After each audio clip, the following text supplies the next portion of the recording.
dipimpin oleh Dr. Didi Haryanto.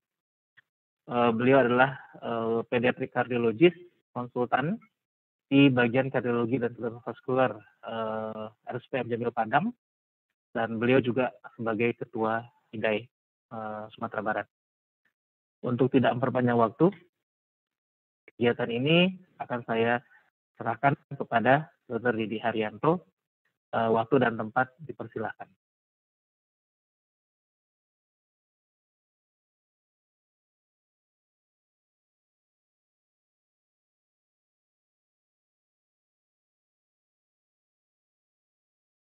Baik, Bismillahirrahmanirrahim. Assalamualaikum warahmatullahi wabarakatuh. Selamat pagi, salam sejahtera untuk kita semua. Alhamdulillahirrahmanirrahim.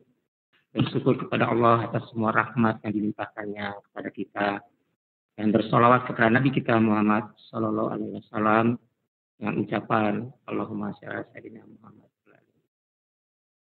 Yang pertama sekali saya ucapkan terima kasih kepada Dr. Eka Fitra LP SPJD Konsultan sebagai Ketua Perki Cabang Sumatera Barat yang memberikan kepercayaan kepada saya untuk memandoi sesi ilmiah virtual pada pagi ini.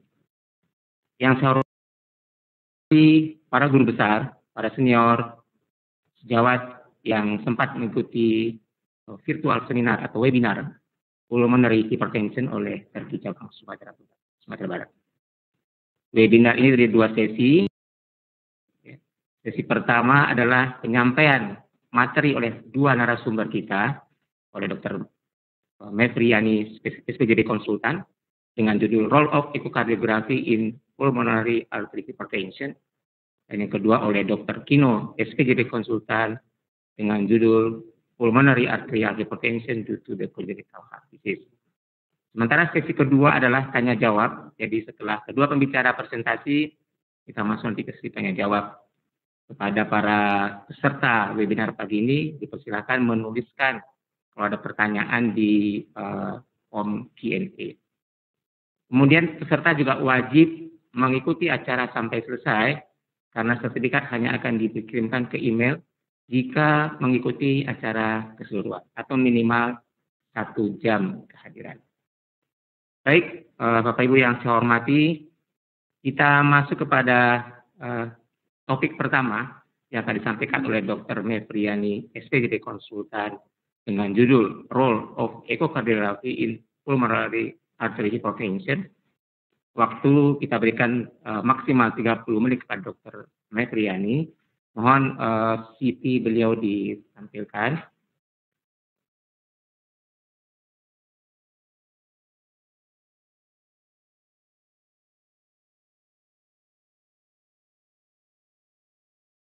Ya, Dr. Mefriani, spesialis SPJD Konsultan.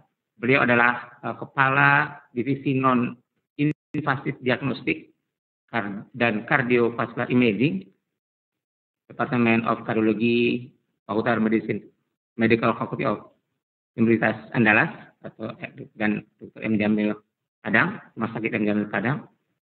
Beliau juga anggota dari Pulmonary Hypertension Working Group Indonesian Heart Association, dan beliau juga sekretaris dari Indonesian Society of Echocardiography.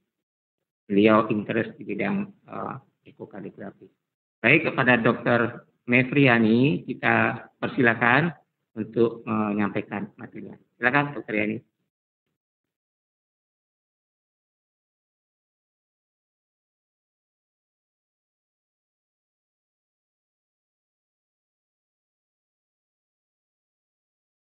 Ya, terima kasih Dr. Didi atas introduksinya. Assalamualaikum warahmatullahi wabarakatuh. Saya ucapkan selamat datang, selamat pagi kepada seluruh sejawat yang sudah bergabung pada webinar pagi hari ini dengan judul Pulmonary Arterial Hypertension Resuscitated. Dan saya mengucapkan terima kasih kepada Perki Cabang Sumatera Barat tentunya atas invitasinya untuk mengisi acara webinar pada hari Minggu pagi ini. Dan pada 30 menit ke depan, saya akan berbicara tentang peran dari ekokardiografi pada kasus-kasus hipertensi arteri pulmonal. Jadi secara garis besar, nanti kita akan berbicara tentang bagaimana kita menilai probabilitas daripada pH, lalu bagaimana kita mengevaluasi pasien dengan kecurigaan hipertensi arteri pulmonal atau yang disebut bagian dari pre-capillary pH, lalu bagaimana kita mengevaluasi etiologi kemungkinan penyakitnya, evaluasi daripada fungsi ventrikel kanan, serta yang terakhir adalah bagaimana penilaian untuk prognostik dan follow-up pada kasus-kasus pasien dengan PAH. Sedikit kembali kita mendefinisikan kembali tentang hipertensi pulmonal ini sendiri. Jadi definisi daripada hipertensi pulmonal ini diperkenalkan pertama kali tahun 1973 pada World Symposium dari hipertensi pulmonal pertama di Geneva yang menyatakan bahwa pH itu didefinisikan sebagai peningkatan daripada tekanan arteri pulmonal rata-rata atau mean PA pressure yang lebih atau sama 25 mm merkuri dari pemeriksaan kateterisasi jantung kanan. Namun seiring dengan perjalanan waktu, ternyata ditemukan bahwa definisi dari pH ini tidak bisa semata-mata ditegakkan hanya berdasarkan mean PA pressure saja. Karena mean PA pressure itu dipengaruhi juga dengan cardiac output dan pulmonary capillary wedge pressure sendiri, serta masih banyak faktor-faktor lainnya.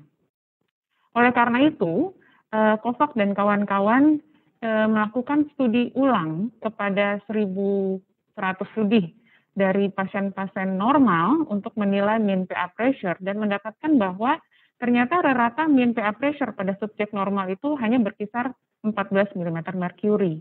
Sehingga kalau diambil rata-rata untuk persentil 95-nya, maka didapatkan bahwa sebenarnya mean PA pressure itu yang dianggap batas atas itu adalah 20 mm merkuri. Dan untuk menegakkan seseorang itu memiliki pulmonary hypertension, maka peningkatan daripada mean PA pressure itu tidak bisa semata-mata menjadi parameter sendiri saja. Jadi tidak cukup untuk mendefinisikan adanya pulmonary vascular disease. Sehingga pada World Symposium of Hypertension, Pulmonary Hypertension tahun 2018 dipropos bahwa untuk mendefinisikan hipertensi pulmonal tidak hanya berdasarkan mean PA pressure, tapi juga harus berdasarkan dari PAWP kurang atau sama 15 mm merkuri dan kemudian PCR yang lebih atau sama 3 Wood unit. Dan inilah yang mendefinisikan pre-capillary pH. Oleh karena itu, kita bisa mengambil kesimpulan bahwa pulmonary arterial hypertension itu akan didefinisikan dengan adanya bukti bahwa merupakan suatu pre-capillary pH dengan PCR yang lebih atau sama 3 Wood unit dan sudah disingkirkan kemungkinan penyebab lain dari pre-capillary pH tersebut. Nah, kenapa kita akan berbicara tentang PAH atau hipertensi arteri pulmonal? Karena kita tahu bahwa walaupun kasusnya dari semua klasifikasi PH ini jumlahnya tidak sebanyak PH karena penyebab gagal jantung kiri atau left heart disease, tapi survivalnya itu sangat rendah sekali. Jadi kita bisa lihat ini ada penelitian pada tahun 1991 yang mendapatkan bahwa semakin buruk fungsional kelas pada pasien dengan PAH, maka survivalnya juga semakin rendah. Demikian juga dilihat berdasarkan etiologi pada penelitian Gien tahun 2004, di situ didapatkan bahwa dari sejumlah etiologi PAH yang ada, di sini yang paling atas itu adalah penyakit jantung kongenital, kemudian yang hijau ini adalah yang idiopatik PH, dan kemudian yang ini adalah penyakit jantung PH karena connective tissue disease, rata daripada survivalnya itu akan menurun dalam waktu 1-3 tahun. Sehingga mengenali secara dini dan membuat diagnosis secara tepat itu akan memberikan manfaat yang besar bagi pasien karena akan mendapatkan terapi lebih awal dan kita harapkan outcome-nya juga menjadi lebih baik. Nah, terkait dengan definisi daripada mean PA pressure yang berubah dari lebih sama 25, kemudian diusulkan menjadi lebih sama 20 mm merkuri, maka ini akan memberikan dampak bahwa definisi pH sendiri melalui kateterisasi jantung kanan itu akan menyebabkan kita bisa untuk mendeteksi adanya pH lebih awal di sini. Dan pasien dengan diagnosis hipertensi arteri pulmonal akan sering terlihat pertama kalinya itu dengan main PA pressure yang lebih dari 25 mm merkuri tanpa ada penjelasan yang jelas terkait dengan simptom yang dialami oleh pasien tersebut. Dengan begitu membuka ruang untuk seluruh klinisi bahwa kita lebih liberal lagi untuk melakukan berbagai tes untuk mendiagnosis pasien tersebut dan tentunya nanti akan memberikan dampak pemberian terapi yang lebih tepat. Nah, selain itu, mengingatkan kembali kepada teman-teman semua bahwa ada update daripada klasifikasi hipertensi paru. Kita khusus memang berbicara tentang PAH pada hari ini, dan di PAH sendiri ada penambahan bahwa selain adanya idiopatik atau yang didapat dari PAH, kemudian PAH akibat daripada obat dan toksin, dan kemudian juga PAH karena penyakit-penyakit sistemik, termasuk juga saat ini ditambahkan PAH long-term responders terhadap calcium channel blocker, jadi penggunaan daripada calcium channel blocker secara kronik. Dan kemudian kalau untuk pasien dengan PAH, dengan gambaran adanya venous atau capillaris involvement di situ. Dan yang terakhir memang masih sama adanya persisten pH pada sindroma bayi baru lahir. Nah, mungkin sedikit karena kita akan berbicara tentang peran ekokardiografi untuk kasus PAH, saya share sedikit ada kasus seorang wanita usia muda 31 tahun dengan keluhan cepat letih sejak 5 bulan yang lalu. Dari pemeriksaan tanda vital sebenarnya masih dalam batas normal, tapi kita temukan bahwa ada peningkatan GVP, dan dari auskultasi jantung kita temukan adanya S2 yang mengeras di situ tanpa adanya murmur. Pasien juga didapatkan adanya sedikit udem pretibia, sementara hasil pemeriksaan laboratoriumnya dalam batas normal. Biasanya kalau memang di poliklinik, tentunya kita akan melakukan pemeriksaan EKG dan ronsen yang sederhana. Di EKG, kita bisa lihat di sini bahwa memang sudah terjadi perubahan daripada aksis jantung, right axis deviation, dan kemudian kita juga temukan adanya downsloping ST di V1 sampai V4, begitu juga adanya strain di 3 dan AVF. Kemudian gambaran daripada P-nya juga menjadi P pulmonal, sehingga kita tahu kalau dari EKG ini terlihat bahwa ada dominasi daripada aktivitas jantung kanan yang berlebih pada pasien ini. Pada pemeriksaan ronsen, di sini kita bisa lihat bahwa segmen pulmonalnya menonjol, dan biasanya kalau dengan segmen pulmonal menonjol, tentunya kita berpikiran bahwa ini adalah ke arah PH atau hipertensi paru. Dan dengan adanya apex terangkat yang mendukung terdapatnya right ventricle hypertrophy. Bagi teman-teman sejawat kardiolog tentu sudah berpikir bahwa saya perlu tentunya untuk melakukan pemeriksaan penunjang, dan pemeriksaan penunjang yang paling sederhana pada kasus ini adalah dengan ekokardiografi. Tapi yang harus dipahami adalah sebenarnya dari pemeriksaan ekokardiografi itu mau cari apa. Jadi pada pemeriksaan eko dengan kasus-kasus kecurigaan pH, maka 5 hal ini yang harus kita perhatikan. Yang pertama adalah apakah pasien ini pH-nya, probabilitas pH-nya itu setinggi apa. Ya, jadi bukan menentukan ada atau tidaknya pH, karena ada atau tidaknya pH itu tetap diagnosis pastinya itu dengan pemeriksaan kateterisasi jantung kanan. Tapi kita memperkirakan probabilitas daripada pH-nya itu bagaimana. Kemudian setelah kita tentukan probabilitasnya, kita juga melakukan evaluasi, ada nggak kemungkinan pasiennya ini mengalami PAH. Sambil jalan, sambil melakukan pemeriksaan eko, tentunya kita juga bisa mengevaluasi kemungkinan etiologi lain yang menyebabkan pasien tersebut mengalami PH. Dan tidak lupa tentunya kita harus mengevaluasi bagaimana fungsi daripada jantung kanan, dan pada akhirnya data eko yang kita lakukan ini bisa dipakai menjadi data untuk menentukan prognosis pasien dan juga untuk menetapkan kapan waktu untuk di-follow up. Ini diagnostik algoritma yang saat ini kita pakai berdasarkan daripada ESC Guidelines Pulmonary Arterial Hypertension. Jadi sesuai dengan algoritma yang ada, kita lihat begitu ada pasien dengan simptom, signs, dan riwayat yang curigaan terhadap pH, langkah pertama memang kita lakukan echo.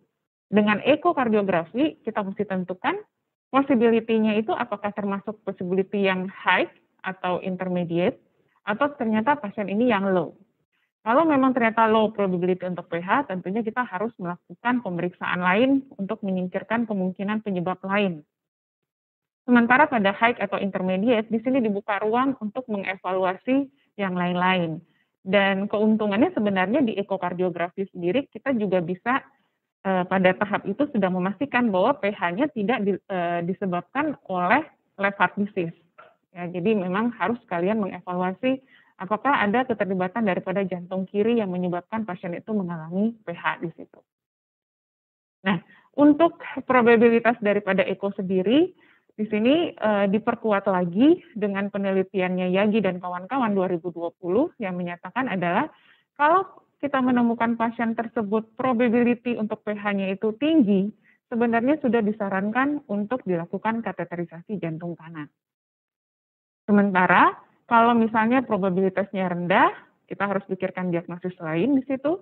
Dan untuk yang intermediate, tanpa ada simptom, biasanya kita follow up, tapi kalau ada simptom seperti kayak pasien yang tadi, itu diindikasikan sebenarnya untuk kateterisasi jantung kanan.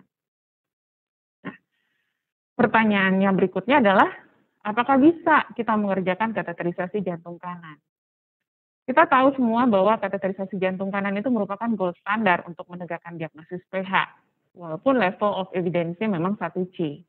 Namun kenyataan yang ada di lapangan bahwa selain ini prosedurnya sifatnya invasif dan kemudian tidak begitu cost efektif, yang jadi masalah saat ini adalah tidak tersedia di berbagai center. Sementara dokter spesialis jantung dan pembuluh darah itu sudah nyaris tersebar sampai ke perifer-perifer. Nah, pada kondisi seperti ini, ekokardiografi itu dianggap bisa mengisi gap yang muncul. Begitu kita melakukan assessment pada pasien yang dicurigai dengan pH. Kenapa? Karena melalui pemeriksaan ekokardiografi kita bisa mendapatkan bukti ada peningkatan daripada pressure-nya atau tidak, lalu kemudian juga memperkirakan possibility daripada pH-nya. Tapi ingat, bukan menyatakan pasien itu pH atau tidak pH. Karena diagnostik pasti untuk keberadaan pH itu hanya dari kateterisasi jantung kanan.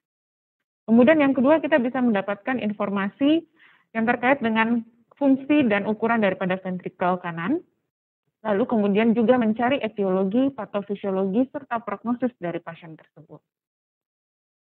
Nah, untuk evaluasi, kalau memang kita putuskan bahwa baik, kalau begitu saya akan melakukan evaluasi untuk kemungkinan adanya PAH pada pasien ini. Walaupun kita tahu sebenarnya kan diagnostik pastinya dengan RHC, tapi tidak semua center ya yang memiliki kapasitas untuk melakukan kateterisasi jantung kanan.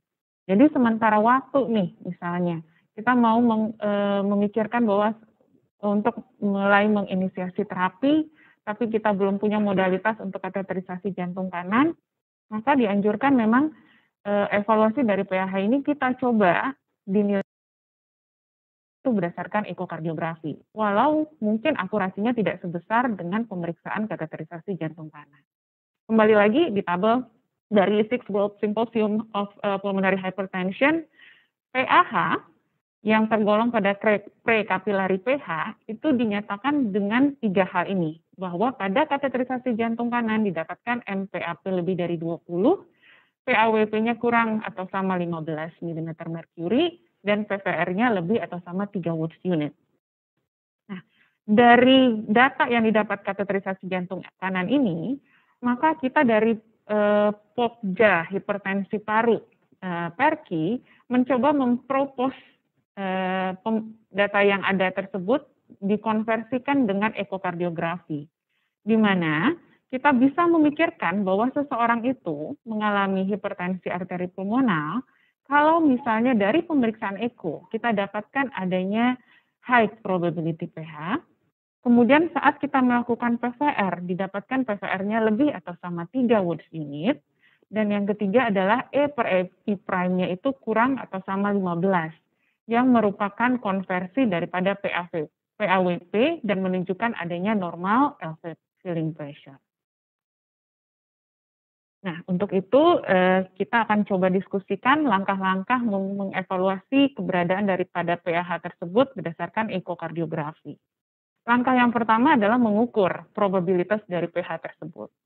Jadi apa yang perlu kita cari adalah TRV max, ya, tricuspid regurgitasi velocity maksimumnya di sini. Dinilai dulu berapa angka peak velocity-nya. Dari sini kita bisa dapat apakah angkanya kurang atau sama 2,8 atau malah mungkin tidak ada TR sama sekali. Kemudian antara 2,9 sampai 3,4 dan lebih dari 3,4. Kalau misalnya kurang dari 2,8, yaitu biasanya dianggap sebagai low probability pH di situ. Kalau yang di atas 3,4 itu adalah high probability pH. Nah, pada guidelines pulmonary arterial hypertension itu ditambahkan bahwa pengukuran probability pH tidak hanya berdasarkan dari TR Vmax, tapi juga diperhatikan apakah ada tanda-tanda echo signs lainnya yang menunjukkan pasien ini pH. Kalau ditemukan lebih atau sama 2 tanda, maka itu akan meng-upgrade level daripada probability pH yang berdasarkan TR Vmax itu saja. Jadi kalau misalnya kurang sama 2,8, tapi kemudian ada gambaran echo signs yang menunjukkan pH, maka yang dari low ini akan naik ke intermediate. Begitu juga kalau di antara 2,9 sampai 3,4, tapi ternyata ada echo signs yang lain, maka probabilitasnya naik dari intermediate itu ke high probability. Nah, satu hal yang harus diingat oleh teman-teman sejawat semua dalam evaluasi TR, bahwa tidak adanya TR bukan berarti tidak ada pH. Kemudian yang kedua adalah derajat beratnya TR itu tidak ditentukan dari TR velocity. Dan kemudian dalam mengambil pemeriksaan TR itu harus didapatkan optimal Doppler sinyal TR yang benar-benar baik. Dan kita harus paham bahwa prinsip daripada mengerjakan Doppler itu harus paralel dengan arah aliran. Nah, bagaimana kalau misalnya ternyata pasien itu didapatkan TR-nya trivial, sehingga tidak jelas peak-nya. Nah, untuk itu bisa dipertimbangkan menggunakan injeksi agitated saline. Jadi seperti kita melakukan bubble saline test kalau mau mengetes pasien ada ASD atau tidak. Nah, itu langkah yang pertama. Dan untuk tanda echo lainnya yang mencurigai ada pH atau tidak, itu biasanya dibagi. Pada ventricle kita bisa menemukan adanya RV dan LV basalnya itu rasionya lebih dari 1 di situ. Jadi RV-nya sudah lebih dilatasi dibandingkan LV. Kemudian kita juga bisa mendapatkan dari pandangan short axis adanya flattening di interventricular septum, di mana nanti diukur LV eccentricity index-nya antara anteroposterior dengan septolateralnya itu lebih dari 1,1.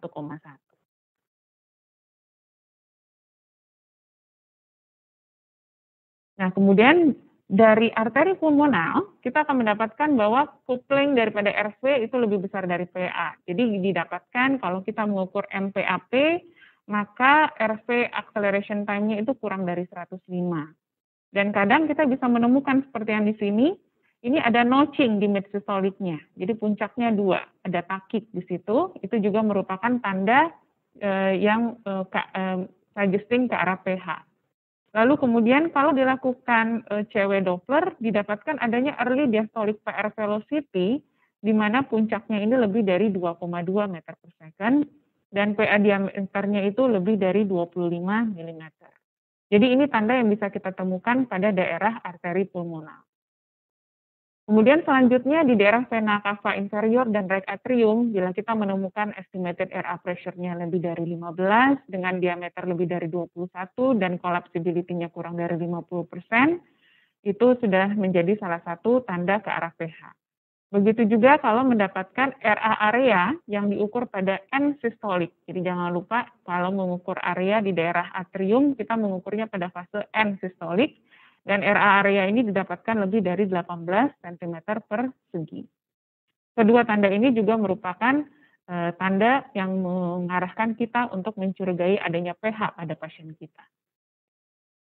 Nah, selanjutnya tentu mungkin ada pertanyaan. Tadi yang diukur TR Vmax, bagaimana sebenarnya dengan systolic PA pressure? Karena biasanya kan systolic PA pressure kita dapat dari penjumlahan tricuspid valve gradient, 4 kali TR maximum velocity pangkat 2, ditambah dengan RA pressure. Nah, sebenarnya dari guidelines yang terakhir pula, itu menyatakan bahwa sebenarnya untuk systolic PA pressure secara ekokardiografi, memang ada korelasinya yang baik, gitu. Walaupun presisinya itu hanya moderate. Jadi penghitungan SPAP secara ekokardiografi hanya disarankan untuk screening awal saja. Jadi kalau ada abnormal findings, maka itu harus dikonfirm dengan pemeriksaan lainnya. Kenapa demikian? Karena ternyata banyak sekali pitfall yang mungkin terjadi pada saat kita melakukan pengukuran TVG ataupun terhadap estimated RA pressure. Pada TVG kadang dapatkan bahwa seringnya tidak ada alignment yang optimal pada waktu kita melakukan Doppler. Dan kemudian puncak daripada sinyal TR-nya itu tidak didapatkan dengan jelas di situ. Dan pada TR yang sifatnya severe, TVG ini memang tidak dapat dipercaya.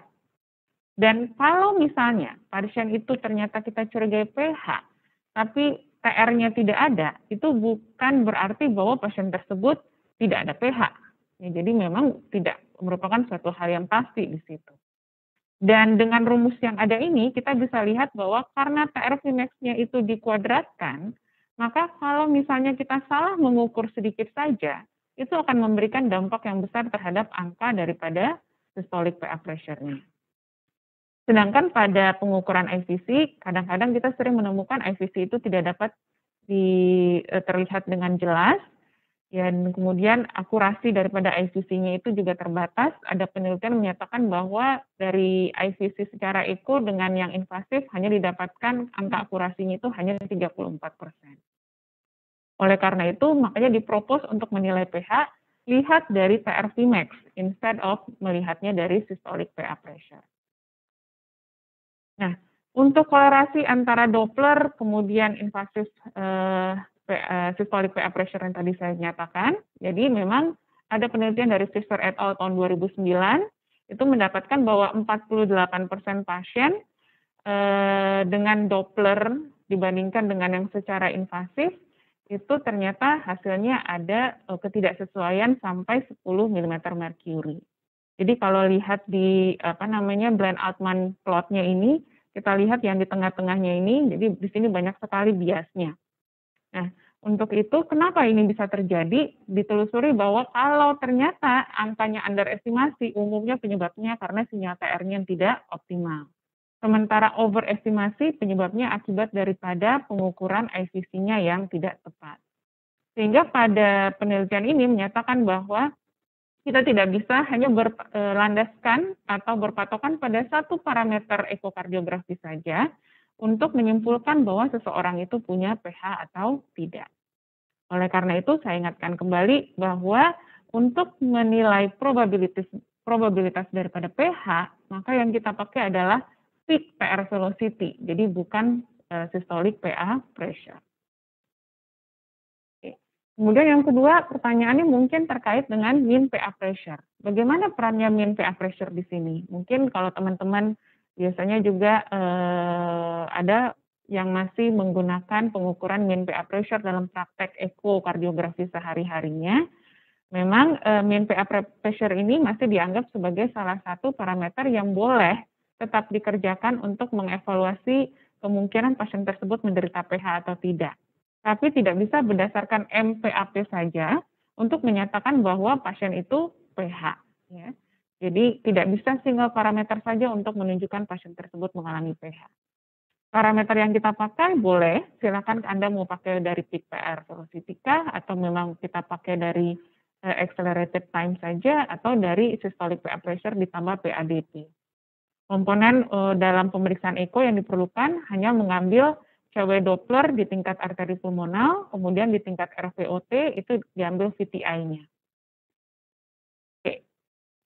Selanjutnya, setelah kita mengevaluasi pasien itu probabilitasnya apakah probabilitasnya yang low, intermediate, atau high, langkah kedua yang harus kita kerjakan adalah mengevaluasi PVR dan PAWP atau PCWP-nya di sini. Untuk mengukur PVR secara eko, ini memang kita pakai dengan ABAS kriteria. Jadi teman-teman mungkin tolong diingat lagi, karena sekarang untuk menentukan kriteria daripada pulmonary arterial hypertension pada pasien-pasien kita, terutama pasien yang BPJS, memang harus menggunakan data ekokardiografi. Jadi tadi selain menyatakan di laporan eko bahwa pasiennya itu probabilitasnya low, intermediate, atau high, Langkah yang kedua harus nyatakan PVR-nya berapa. PVR ini dapatkan dari rumus 10 dikali TR Vmax yang kita ambil dari TR tadi dibagi dengan VTI di RVOT. Ditambahkan dengan konstantanya 0,16.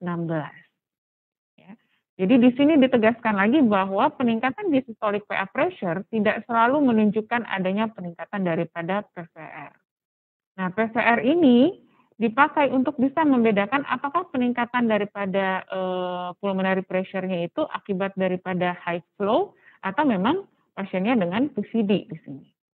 Nah, kapan kita nyatakan bahwa PVR-nya itu signifikan untuk menunjukkan keberadaan pH apabila kita mendapatkan angkanya lebih sama dari 3 Woods unit. Kemudian dari yang kedua tadi, ini untuk PVR secara echo dan data invasif, jadi korelasinya cukup baik dengan R-nya itu adalah 0,84. Ini yang dari ABAS tahun 2013 juga mendapatkan R-nya 0,76 walaupun angka yang dipakai PVR-nya adalah lebih dari 2 Woods unit. Tapi sampai saat ini, terakhir juga dari World Symposium of Pulmonary Hypertension tahun 2018 masih menyatakan bahwa patokan kita untuk PVR itu adalah lebih atau sama 3 Woods unit. Nah, setelah mengukur PVR, maka yang selanjutnya dilakukan itu adalah menilai PAWP-nya, menilai arterial wedge pressure-nya. Dan menilainya itu dengan mengkonversinya secara ekokardiografi itu dengan pengukuran E per E aksen, E per E prime. Di sini bisa dipakai E per A diambil, kemudian dilakukan TDI di tingkat medial dan lateral, kemudian diambil rata-rata average E per E prime-nya.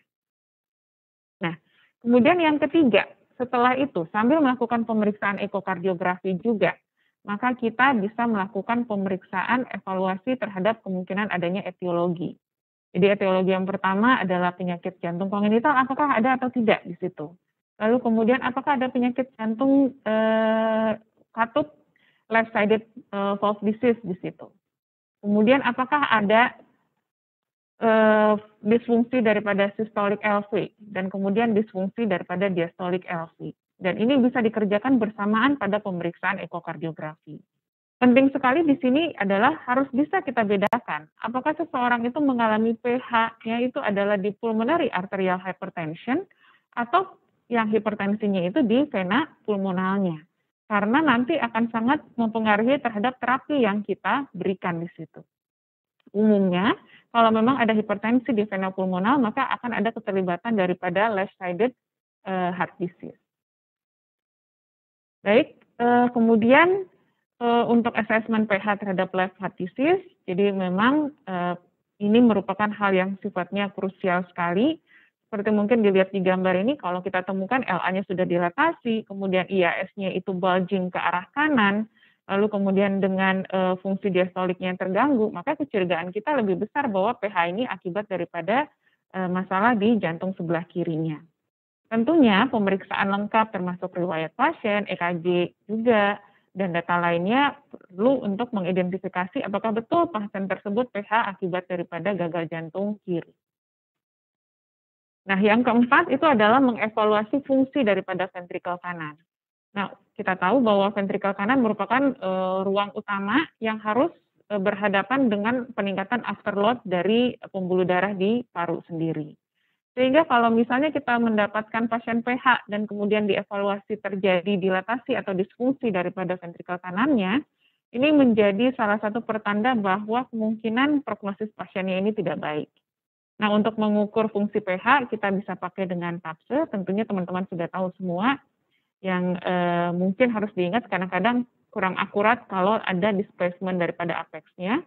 Lalu kemudian RVS accent velocity, yang kita pakai secara TDI di sini dengan angkanya adalah lebih dari 9,5 cm per second. Kemudian juga bisa mengukur dengan fractional area change, jadi diukur area waktu end diastolik dan end systolic dikalikan dengan 100%, di mana angka normalnya adalah lebih dari 35%. Pada beberapa kasus boleh juga teman-teman pakai dengan T-index, ya, myocardial performance index. Jadi di sini kita mengukurnya bisa secara Doppler ataupun TDI dengan rumus IVRT ditambah IVCT dibagi dengan ejection time-nya. Angkanya adalah kalau pulse Doppler normal kurang dari 0,4, sementara kalau pada jaringan itu kurang dari 55. Nah, kemudian pada beberapa kasus lagi atau memang punya waktu dan mesin echo-nya juga cukup bisa dipakai untuk melakukan evaluasi spectral tracking, silakan untuk melakukan evaluasi dengan strain. Kita bisa mendapatkan gambaran daripada global longitudinal strain pada pasien yang mengalami PH yang umumnya bisa mengalami penurunan daripada GLS, dan ini menandakan bahwa prognosis pasiennya tidak begitu baik. Nah, dari data RV itulah itu akan kita pakai untuk mengestimasi kemungkinan prognosis pasien PAH atau PH yang kita dapat ini ke depannya. Nah, untuk penilaian prognosis, ternyata dari beberapa penelitian itu tidak hanya berdasarkan RV saja, tapi juga bisa berdasarkan data hemodinamik yang ada, sehingga disarankan sebenarnya kalau kita mengevaluasi pasien dengan PH, maka kita juga tetap mengukur echo hemodinamiknya, mulai dari stroke volume, cardiac output, sampai ke cardiac index di situ.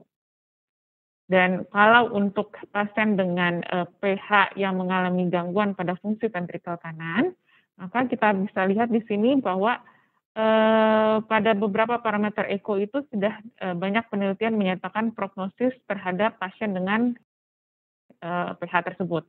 Jadi pada TAPSE kalau kurang dari 18 mm itu berhubungan dengan 1 sampai 2 tahun mortalitas, hazard ratio-nya adalah 5,7.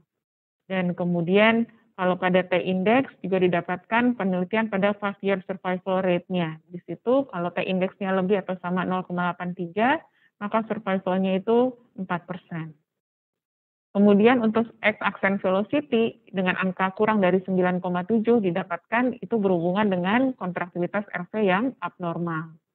Sementara pada fractional area change itu didapatkan adalah RV fractional area change itu akan lebih tinggi pada survivor 4 tahun dibandingkan yang non-survivor, itu 31% plus minus 9 versus 24% plus minus 10. Begitu juga untuk spectral tracking, dengan patokan angka itu adalah minus 19%. Ya, jadi dengan begitu, kalau misalnya pasiennya mendapatkan GLS-nya kurang atau sama minus 19%, maka angka survival pasiennya itu akan menjadi lebih rendah. Dan satu penelitian yang besar juga, 7 tahun follow-up, itu menyatakan bahwa pada pasien-pasien dengan precapillary PH, itu ada beberapa parameter yang dinilai dapat meningkatkan angka mortalitas, yaitu kalau mendapatkan moderate atau TR yang severe, PVR yang lebih atau sama 8,5 dengan efusi perikard, MPI daripada RV-nya lebih atau sama 0,6 dengan cardiac index-nya kurang atau sama 3 liter per menit per meter persegi, dan RA pressure-nya lebih atau sama 12. Jadi jangan lupa juga pada waktu kita melakukan pemeriksaan echo, dievaluasi ada atau tidaknya keberadaan efusi perikard. Walaupun efusi perikard ini tidak mempengaruhi secara langsung terhadap hemodinamik pasien PH, tapi dari berbagai penelitian mendapatkan bahwa keberadaan efusi perikard ini menjadi salah satu marker untuk prognostik yang buruk pada pasien tersebut. Dan ada beberapa cara juga memang untuk menentukan prognosisnya tersebut dari berbagai guidelines ataupun jurnal.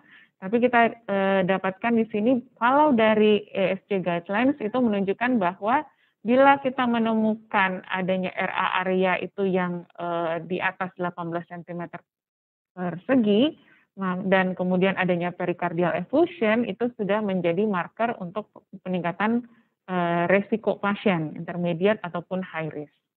Dan kemudian ada juga reveal risk calculator yang menyatakan bahwa keberadaan daripada efusi perikard juga akan meningkatkan resiko pasien PAH itu untuk mengalami prognosis yang jelek ke depannya. Bagaimana dengan follow up? Jadi pada saat kita melakukan follow up, setelah kita tentukan bahwa oke, ini pasiennya PH, kecurigaan untuk PAH, tapi mungkin saya saat ini belum bisa mengirimkan ke M. Jamil misalnya untuk kateterisasi jantung kanan dengan dokter Kino, maka dalam kondisi seperti itu biasanya kita mulai inisiasi terapi dan melakukan follow up. Bila pasien datang untuk follow up, maka pertanyaan yang harus kita ajukan adalah 4 hal penting ini, yaitu pertama, apakah ada perburukan kondisi setelah kontrol yang dulu, dan kemudian kalau memang ada perburukan, apakah kira-kira itu penyebabnya karena progresivitas pH-nya atau memang ada penyakit lainnya. Lalu kemudian pertanyaan yang ketiga adalah bagaimana sebenarnya fungsi daripada ventrikel kanannya saat ini? Dan yang keempat, kita harus bisa menjawab bagaimana status klinis pasien saat ini dan prognosisnya. Jadi, pada evaluasi, setelah baseline kita dapatkan dari pemeriksaan ekokardiografi tersebut, maka disarankan untuk melakukan evaluasi ulang itu setiap 6-12 bulan, atau kalau misalnya ada perubahan terapi, misalnya kita mau mengaktitrasi obat PA dilatornya, maka pemeriksaan eko itu bisa dikerjakan 3-6 bulan setelah perubahan terapi yang ada. Kecuali kalau misalnya pada saat kunjungan yang kedua kita dapatkan perburukan kondisi klinis pasien, maka kita bisa lakukan ekokardiografi segera. Jadi teman-teman tidak usah terlalu rajin untuk melakukan pemeriksaan ekokardiografi setiap pasiennya kontrol. Ya. Oke. Jadi sebagai kesimpulan, saya menyatakan bahwa ekokardiografi itu merupakan modalitas pencitraan yang menjadi juru kuncinya ya dalam evaluasi dan kemudian penilaian pasien dengan kecurigaan atau yang sudah diketahui pihak sebelumnya, dan itu juga menjadi pintu gerbang kita untuk menelaah kemungkinan pasien tidak perlu untuk menjalani kateterisasi jantung kanan yang sebenarnya tidak diperlukan misalnya. Nah kemudian untuk mendefinisikan PAH dengan menggunakan ekokardiografi.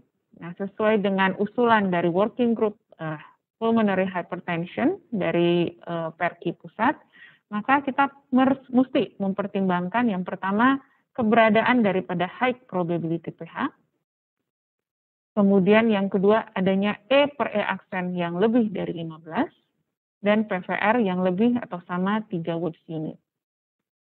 Bila ada keraguan atau kita memutuskan bahwa pasien ini perlu untuk dilakukan diagnosis definitif, maka silakan untuk mengirimkan pasien itu untuk dilakukan pemeriksaan kateterisasi jantung kanan. Mungkin demikian yang bisa saya sampaikan. Terima kasih. Mohon maaf. Wassalamualaikum warahmatullahi wabarakatuh.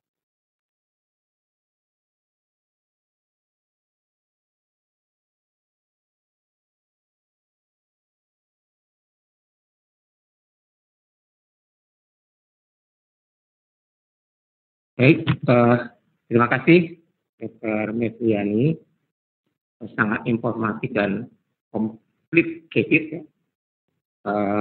Mungkin agak sukar dipahami kalau bukan dari kardiologis, tapi nggak apa-apa. Nanti ada sesi tanya jawab, boleh silakan ditanyakan. Ada narasumbernya. Kita lanjutkan ke pembicara kedua, Dr. Kino, SPGT konsultan, dengan topik pulmonar arteri hipertensi pada kasus dengan penyakit jantung bawaan. Kita lihat nanti bagaimana kedua narasumber mengkombinasikan data eko yang demikian kompleks, apakah nanti diperlukan, apakah bisa digunakan kasus-kasus pediatrik yang nanti disampaikan oleh Dr. Kino. Mohon CV Dr. Kino ya. Dr. Kino merupakan staf pediatrik kardiologi dari bagian kardiologi dan vaskular M. Jamil, juga anggota dari pediatrik kardiologi Working Group Reduction Association. Dia juga sekarang pediatrik kardiologi. Dr. Kino, kita persilakan, waktu Anda lebih kurang 30 menit. Silakan Dr. Kino.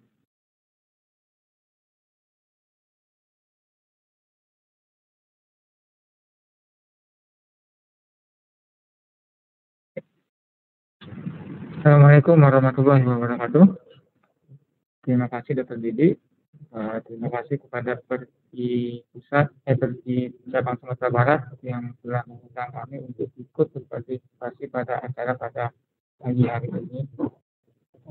Adapun topik yang akan kami sampaikan pada kesempatan pagi hari ini adalah mengenai hipertensi arteri pulmonalis yang disebabkan oleh penyakit jantung bawaan. Sejawat sekalian yang kami hormati, bicara mengenai penyakit jantung bawaan, sebagai besar kasusnya nanti yang tidak kita koreksi itu bisa jatuh kepada penyakit hipertensi pulmonalis. Penyakit hipertensi ini sendiri, hipertensi pulmoner sendiri, itu ditandai oleh remodeling dari vaskular pulmoner paru, di mana terjadi peningkatan arteri pulmonalis, kemudian terjadi disfungsi dari ventrikel kanan, kemudian terjadi underfilling atau penekanan ventrikel kiri oleh pembekaran ventrikel kanan, dan adanya stadium akhir berupa gagal jantung. Hipertensi pulmoner itu sendiri semakin lama sampai saat ini angka kematiannya sudah mulai berkurang, baik kepada pasien anak ataupun pada pasien dewasa, karena semakin meningkatnya kewaspadaan kita terhadap kondisi ini. Jadi ditemukannya berbagai macam faktor etiologi, sehingga penanganan berdasarkan etiologi yang ada itu memberikan hasil yang lebih baik. Kemudian diagnosisnya menjadi lebih akurat, kemudian stratifikasi risiko menjadi lebih baik, dan inisial terlaksana ataupun terlaksana kombinasi juga memperbaiki mortalitas dan morbiditas pada penyakit hipertensi pulmoner. Sampai saat ini belum ada pengobatan yang definitif untuk penyakit hipertensi pulmoner. Yang ada saat ini adalah merupakan terapi berdasarkan eksperimental atau konsensus bersama. Tujuan terapi adalah untuk menghentikan atau mengurangi perburukan dari progresivitas penyakit hipertensi pulmoner. Kemudian mengurangi morbiditas dan mortalitas, dan yang terakhir adalah memperbaiki kualitas hidup penderita dengan hipertensi pulmoner. Untuk definisi dan klasifikasi, tadi sudah banyak dijelaskan oleh Dr. Yani. Kita pahami pertama adalah mengenai hipertensi pulmoner, itu menurut ESC dan European Respiratory Society, bahwa hipertensi pulmoner adalah peningkatan mean arteri pulmonalis pressure lebih atau sama dengan 25 mm merkuri pada saat istirahat yang diukur dari pemeriksaan kateterisasi jantung panas. Kemudian dari American College Cardiology hampir sama, bahwa pada saat istirahat mean arteri pulmonar pressure lebih dari 25 atau pada saat istirahat lebih dari 30 mm merkuri. Kemudian dari pertemuan dunia mengenai hipertensi pulmoner tahun 2018 dikatakan bahwa hipertensi pulmoner itu dua-duanya melibatkan bahwa mean arteri pulmoner lebih dari 30 dan atau resistensi vaskular lebih atau sama dari 30. Untuk hipertensi arteri pulmonalis itu dikarakteristikkan atau ditandai dengan peningkatan resistensi pulmoner yang bersifat progresif dan berkelanjutan, yang pada akhirnya adalah akan terjadinya kegagalan pada ventrikel kiri. Definisinya itu adalah suatu kondisi yang ditandai oleh adanya hipertensi pulmoner prekapilari dengan resisten vaskular lebih dari 30 unit tanpa adanya penyebab lain yang bisa menyebabkan hipertensi. Berdefinisi mean arterial pressure di atas 25 atau pada saat istirahat lebih 30 dengan PCWP-nya kurang dari 15 mm merkuri dan PPN-nya lebih dari 30. Sama halnya tadi yang disampaikan oleh Dr. Metriani sebelumnya. Untuk klasifikasinya, penyakit jantung bawaan masuk kepada grup 1 hipertensi pulmoner, di mana pada grup 1 tersebut penyakit jantung bawaan ada 4 kelainan yang berhubungan dengan hipertensi arteri pulmonalis.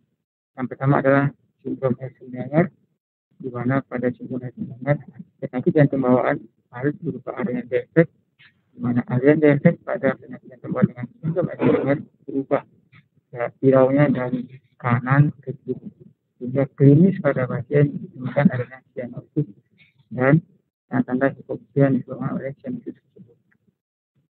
Kemudian hipertensi pulmoner yang berhubungan dengan hirau dari kiri ke kanan. Yang ketiga, hipertensi arteri pulmonalis yang kecil atau adanya koinsiden defek pada pasien. Biasanya ditemukan pada pasien dengan ASD kurang dari 2 cm atau PSD kurang dari 1 cm.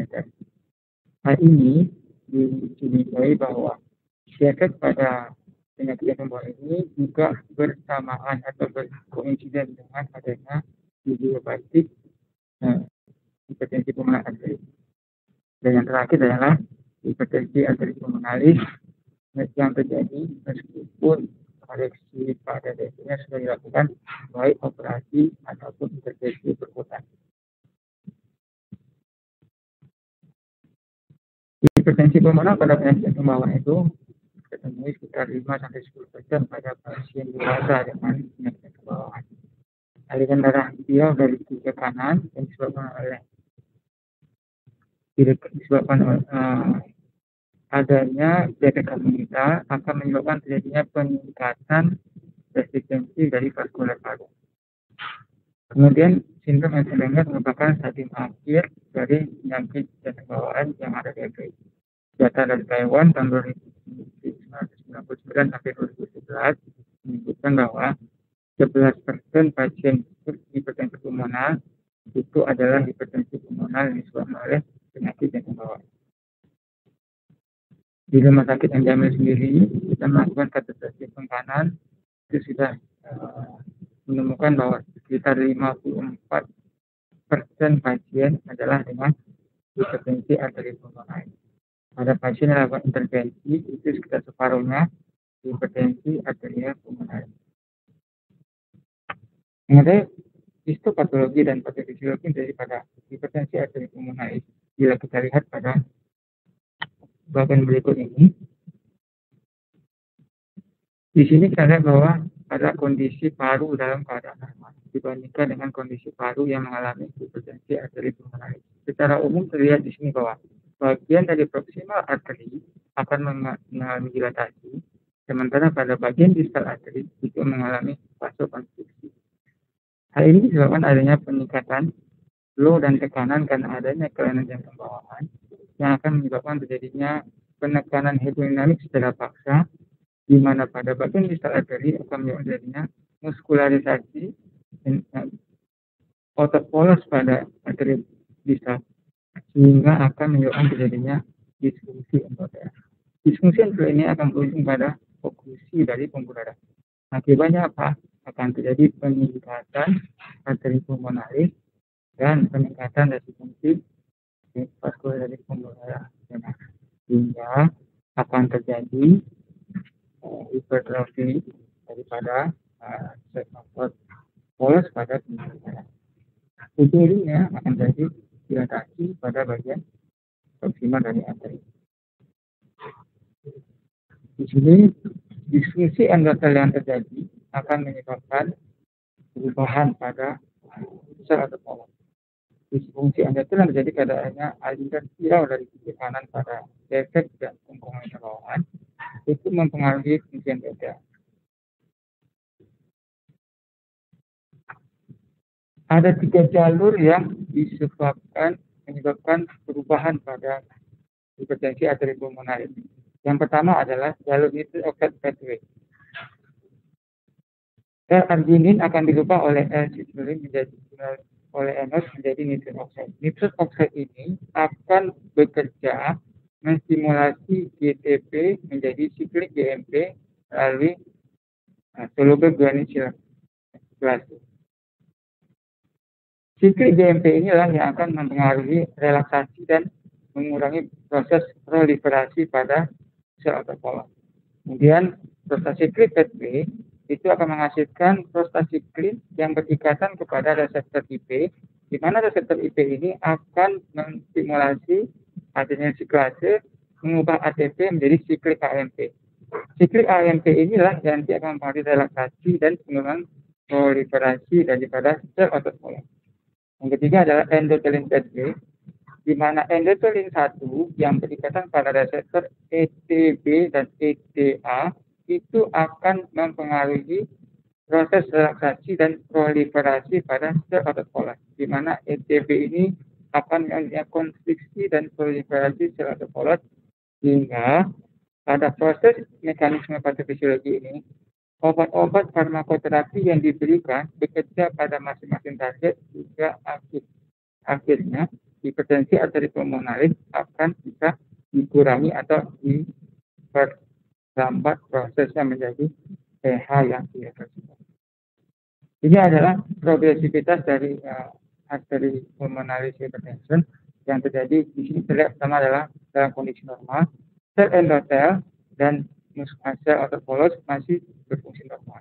Adanya defek itu akan menyebabkan terjadinya perubahan yang semakin lama semakin menjadi banyak disfungsi endotel sehingga pada akhirnya stadium yang bersifat irreversibel, sel endotel akan menjadi tebal dan sel otot polos akan menjadi semakin tebal sehingga lumen daripada pembuluh akan semakin kecil. Kemampuan lumen ini untuk dilatasi juga akan semakin berkurang. Ini adalah suatu proses yang sudah bersifat irreversibel. Proses yang irreversibel masih bisa kita perbaiki dengan pemberian pengobatan yang baik dan berkelanjutan. Kemudian pada penyakit jantung bawaan, faktor genetik juga mempunyai peranan penting. Kita ketahui bahwa banyak pada pasien dengan defek yang sama, dengan ukuran defek yang sama, umur yang sama, tapi satu pasien dia mengalami PH, yang pasien lain tidak mengalami PH. Hal ini ditenggarai bahwa ada satu mekanisme yang melibatkan faktor genetik, di mana faktor genetik ini akan mempengaruhi atau memicu semakin cepat terjadinya hipertensi pulmoner pada pasien dengan penyakit jantung bawaan. Yaitu adalah gen SOF17. Bagaimana diagnosis untuk melihat satu kelainan dengan penyakit jantung bawaan dan adanya hipertensi pulmoner? Di sini variasi klinisnya sangat bervariasi tergantung kepada kondisi dari lesi yang ada pada jantung, kemudian pada umur pasien, dan adanya terapi awal pada pasien. Gejala yang paling sering adalah karena gangguan latihan atau exercise intolerant. Kemudian ada gejala sesak nafas atau gampang lelah. Tetapi pada pasien dengan jantung bawaan, gejala ini kadang-kadang tertutupi oleh gejala lain karena penyakit jantung itu sendiri. Kemudian gejala lain berupa bisa terjadinya udem pada penisel atau udem pada perut, ada gejala sinkop atau perburukan dari cyanosis. Kemudian ada palpitasi ataupun ada hemokritis. Pada pemeriksaan fisik, yang paling penting ketemu adalah adanya bunyi jantung yang prominent, kemudian adanya ventricular murmur yang terjadi karena regurgitasi atau diastolic murmur karena adanya arteri pulmonaris regurgitasi. Kemudian gejala-gejala yang ada terkait dengan kondisi pada jantung, seperti murmur pada PS atau adanya arteri regurgitasi dari katup mitral atau katup kustik. Untuk menilai diagnosis perlu evaluasi lebih lanjut berupa pemeriksaan full oximetry pada jari atau tangan atau kaki, kemudian EKG 12 lead, ronsen toraks, kemudian ekokardiografi dan kateterisasi jantung kanan. Kateterisasi jantung kanan ini menjadikan suatu gold standar untuk menegakkan diagnosis dengan hipertensi arteri pulmonaris. Mana kateterisasi jantung kanan itu bisa menilai hemodinamik dari arteri pulmonaris dan mengkonfirmasi diagnosis hipertensi pulmoner. Kemudian bisa menilai beratnya gangguan atau perubahan hemodinamik, dan yang paling penting adalah menilai reaktiviti dari resistensi vaskular paru melalui tes vasoreaktif. Karena ini penting dan berperan besar dalam menentukan dan menilai terapi yang telah kita lakukan. Pada pemeriksaan kateterisasi jantung kanan, itu ada beberapa item yang akan kita evaluasi, yaitu adalah saturasi di vena cava superior, kemudian saturasi di arteri pulmonaris, kemudian tekanan di atrium kanan, atrium kiri, dan atrium tekanan di vena arteri pulmonaris. Dan jangan lupa tadi kita mengenai bahwa tekanan pada wedge pressure juga memegang peranan penting untuk menentukan diagnosis hipertensi arteri pulmonaris. Berdasarkan data kateterisasi jantung kanan, kita bisa menentukan bagaimana ke depannya terhadap kondisi penyakit jantung bawaan. Di mana tekanan arteri pulmonaris yang diukur berdasarkan kateterisasi jantung kanan, apabila PVN lebih dari setengah atau tekanan sistolik atau lebih dari tekanan sistolik itu masuk kondisi bisa ditetapkan lebih lanjut. Apakah itu dikoreksi dengan fisikal ataupun dengan intervensi perkutan. Tapi apabila PKN lebih sepertiga sampai 23 sistemik dan atau tekanan arteri sistolik setengah sampai 23 sistemik itu masih daerah yang abu-abu. Abu-abu kondisinya adalah bahwa pasien akan ditetapkan lebih lanjut apabila kondisinya membutuhkan setelah diterapi dengan obat-obat sehingga terjadi penurunan tekanan di arteri pulmonalis. Tapi apabila tekanan PKN lebih dari 2/3 sistemik dan atau tekanan arteri sistolik lebih dari 23 sistemik itu artinya daerah yang merah atau tidak boleh ditutup atau diintervensi lebih lanjut karena itu bisa bersifat bagian pada pasien. ESC atau di Eropa PPR dihitung berdasarkan berat badan pasien atau dengan PAHI atau PPR index. Kurang dari 40 unit per kali meter square itu bisa ditutup atau dioperasi. 4-8 unit meter square itu daerah abu-abu dan lebih dari 80 unit meter square itu tidak boleh ditutup. Salah satu peranan penting dari kateterisasi tekanan adalah untuk menentukan vasoreaktivitas terkait juga dengan diagnosis dan tata laksana pengobatan. Dikatakan reaktif terhadap vasoreaktivitas apabila PVR indeksnya turun lebih atau sama dengan 20% dan mencapai nilai absolut PAHI 60 unit meter square atau restriction ratio kecil dari 0,3. Ini dilakukan apabila ada defek pada struktur jantung.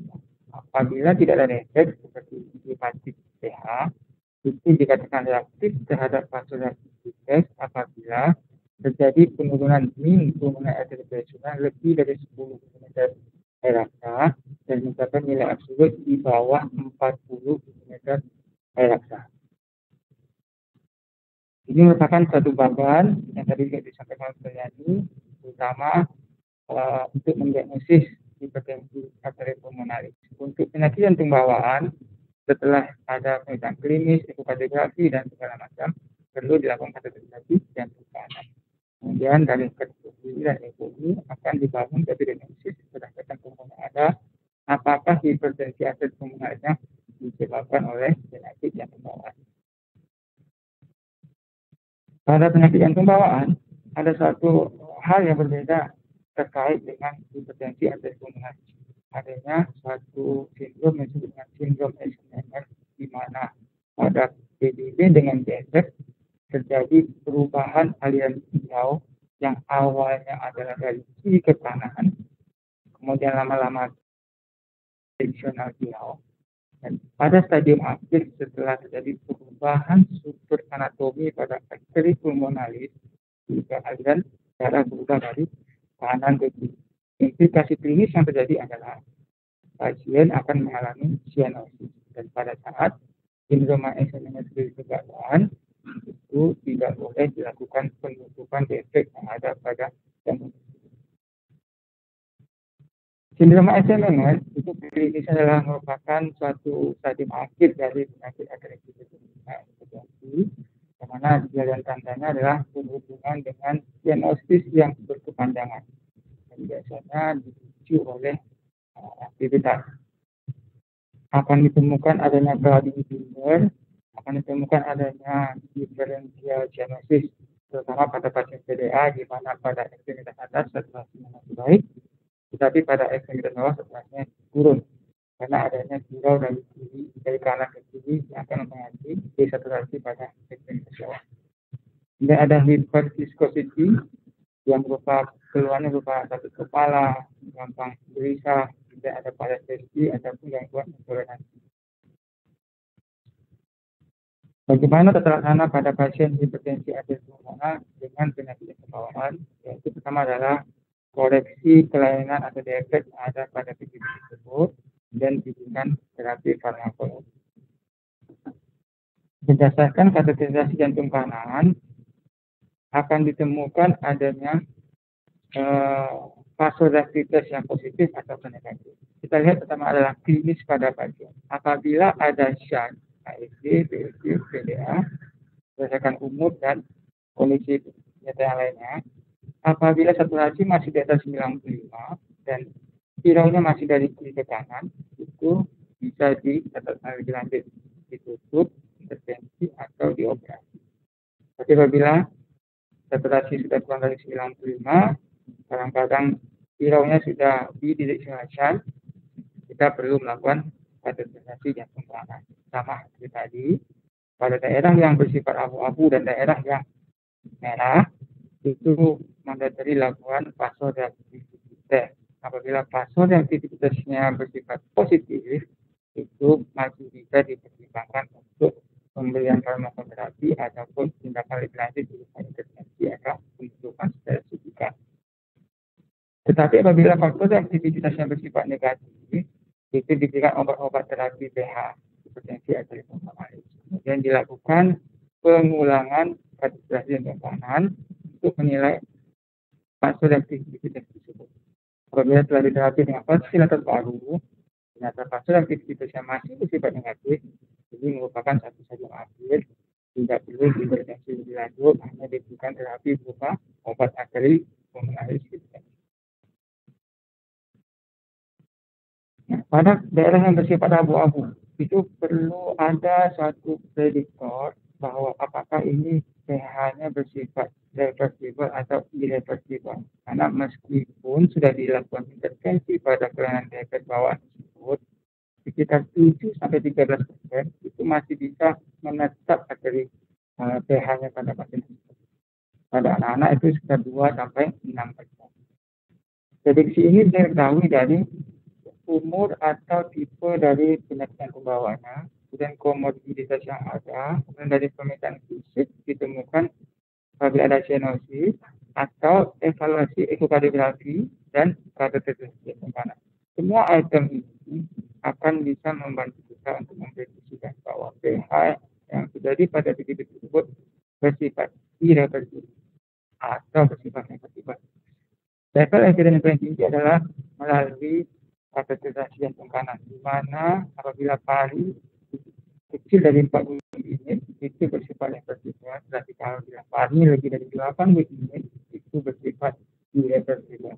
Antara 4 dan 8 unit ini adalah yang mesti kita kejar target terapinya sehingga nanti tidak jatuh kepada hipertensi pulmoner yang bersifat irreversibel.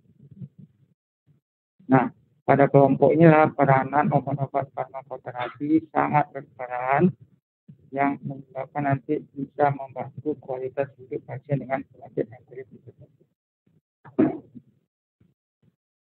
Apa tujuan terapi pada pasien dengan hipertensi arterial pulmoner? Ini Hopper tahun 2005 evaluasi pasien dengan 6-minute walk test dan cardiopulmonary exercise test. Tujuannya adalah mencapai jarak pada 6 minute itu sudah 380 meter. Kemudian tipe intensitinya bisa 10 ml per menit per kilo dan systolic interventionnya 120 ml pada 60 menit. Kemudian evaluasi pengobatan selama 3-6 bulan. Apabila tercapai diteruskan, kalau tidak tercapai obat-obat dioptimalisasi atau terapinya digandakan. Kemudian oleh Grossi tahun 2007 itu parameter penilaian terapi adalah 6-minute walk test, kemudian simptom berdasarkan WHO functional class dan fungsi ventrikel kanan dari kateterisasi jantung kanan. Targetnya adalah simptomnya berkurang dari functional class 1 atau functional 2, dan 6-minute walk testnya bisa mencapai 500 meter pada pasien usia 50 tahun, pada usia lebih tua itu 350 meter. Kemudian dan operasional 10 mm saja. Kemudian evaluasinya selama 3-4 bulan. Jika terapinya tercapai diteruskan, jika target terapi tidak dicapai maka bisa dikombinasikan. Dan jika tadi ditemukan, mesti dievaluasi terapi yang sudah ada. Obat-obat yang dipakai pada pengobatan hipertensi arterial pulmoner itu hanya berdasarkan eksperimen klinis hampir sama pengobatannya dengan pengobatan hepatik hipertensi pulmoner. Di sini tujuannya adalah untuk meningkatkan edukasi pasien dengan menggunakan suplementasi oksigen, yang diresik atau dioksin pada bagian kanan dan koleksi anemia dan transfusi pada pasien. Masih dipahami bahwa hipertensi atau pemain pada penyakit jantung bawaan, terutama dengan pemakaian PCB, itu perlu dipertimbangkan betul karena pemakaian PCB akan menyebabkan terjadinya penurunan resistensi dari arteri hingga tinggal dari kanan ke kiri akan semakin banyak. Jika pasien bisa menjadi semakin itu bisa menjadi risiko atau kematian mendadak.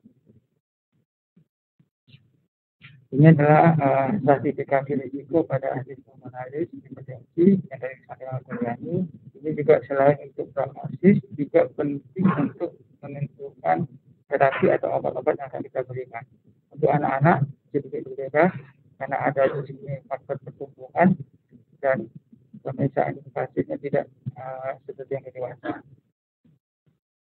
Pada pasien hipertensi pulmonar yang vasoaktif tadi dia ada bersifat vasoaktif, obat-obat adalah CCD. Tapi apabila tidak vasoaktif, artinya dia harus diterapi. Apabila dia low atau intermediate risk, itu diberikan inisial terapi. Kemudian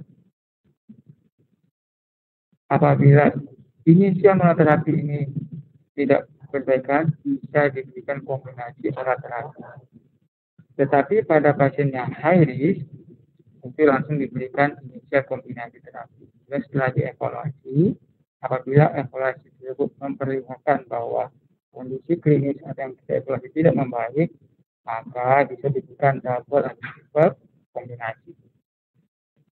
Apa saja obat-obat yang kita berikan pada monoterapi yang pertama adalah bisa calcium channel blocker, bisa endothelin antagonis, bisa fosfoliesterase 5 inhibitor, bisa guanylate stimulator, prostacyclin analog ataupun reseptor antagonis.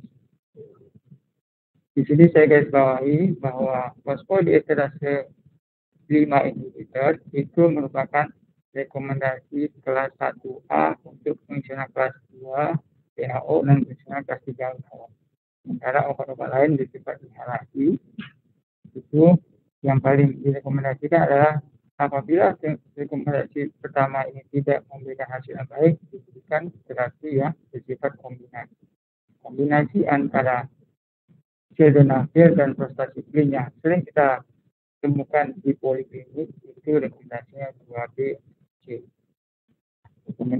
Kombinasi yang paling baik adalah endothelin reseptor antagonis ampisentan dengan fosfoliesterase inhibitor berupa tadalafil. Itu 1B untuk fungsional kelas 2 dan fungsional kelas 3. Tapi monoterapi tadalafil masih lebih baik, sildenafil masih lebih baik dibandingkan dengan tadalafil dengan rekomendasi kelas 1A. Untuk anak-anak hampir mirip dengan anak pasien dewasa, terutama pada pasien dengan risiko rendah dan risiko tinggi. Kombinasi diberikan adalah fosfoliesterase 5 inhibitor dan endothelin reseptor antagonis. Dan dievaluasi secara serial apabila perbaikan diteruskan. Tapi jika perburukan jatuh kepada yang risiko tinggi, itu wujudnya adalah suatu transplantasi paru. Sebelum dilakukan bisa diberikan terapi berupa pemberian arterial tertentu.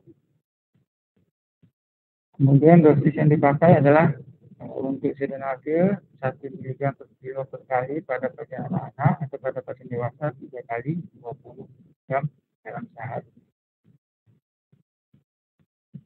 Untuk sindrom Eisenmenger, terapi kita ini adalah untuk memperbaiki kapasitas latihan dan memperbaiki kualitas hidup pada pasien. Dan terapi yang diberikan untuk mengatasi hipoksia yang terjadi dan mengatasi gagal jantung yang terjadi. Secara umum, obat untuk sindrom Eisenmenger belum ada, guys. Tapi hampir semua pasien dengan sindrom Eisenmenger itu mendapatkan terapi yang sama dengan terapi pada hipertensi arteri pulmonaris. Ini adalah follow up yang akan dilakukan terhadap pasien yang mendapatkan terapi hipertensi arteri pulmonaris, di mana pemeriksaan Klinis itu dilakukan setiap 3 sampai 6 bulan, 6 sampai 12 bulan, dan setiap adanya perubahan terapi dari monoterapi menjadi double terapi ataupun dari terapi menjadi triple terapi setiap 3 sampai 6 bulan. Atau apabila terjadinya keburukan klinis pada pasien. Sebagai kesimpulan bahwa hipertensi arteri pulmonaris ini ada hubungannya dengan penyakit yang bawaan, di mana klasifikasinya meliputi hypertension syndrome, hipertensi arteri pulmonaris dengan air-to-air shunt, hipertensi arteri pulmonaris dengan defek yang kecil dan coincidental defect, ataupun hipertensi yang terjadi setelah koreksi pada penyakit jantung. Diagnosis PAH yang dideteksi oleh penyakit mental adalah berdasarkan klinis, pemeriksaan fisik, ekokardiografi, dan kardiologi jantung.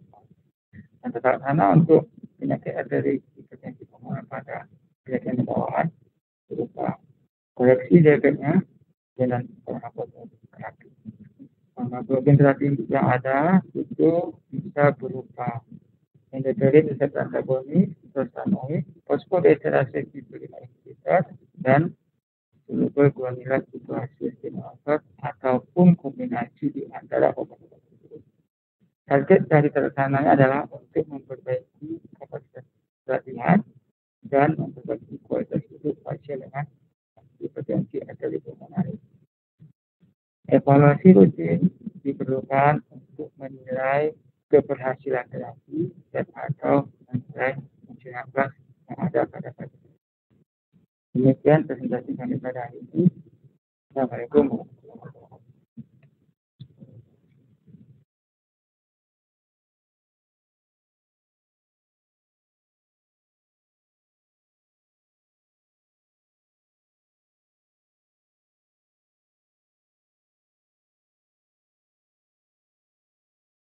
Oke, baik. Terima kasih, Dr. Kino. Presentasinya cukup jelas. Baik, kita masuk ke sesi tanya jawab atau diskusi. Memang ada beberapa ini pertanyaan yang ada di form Q&A. Baik, kita mulai. Ini dari Dr. Warga Dharma Fediren Simul. Ditujukan kemananya. Mohon konsul, Dok. Bila ASD-nya sudah dipasang amplatzer, apakah pulmonar hipertensi yang sudah terjadi intermediate akan membaik? Terima kasih, Dok. Ini kayaknya ke Dr. Kino. So, bisa dijawab, Dr. Kino?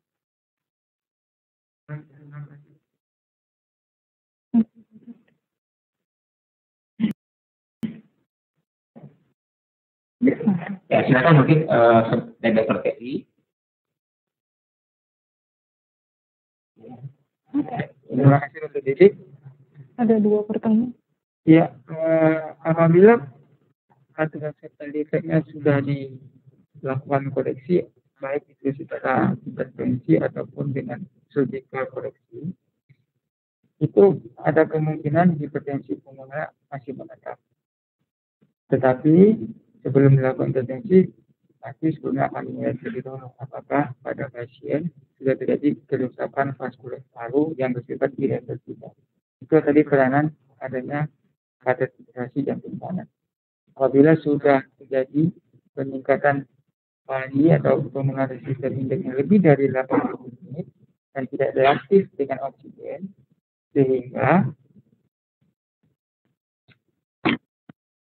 sehingga perubahan tersebut akan menyebabkan terjadinya hipertensi pulmoner yang masih memerlukan terapi.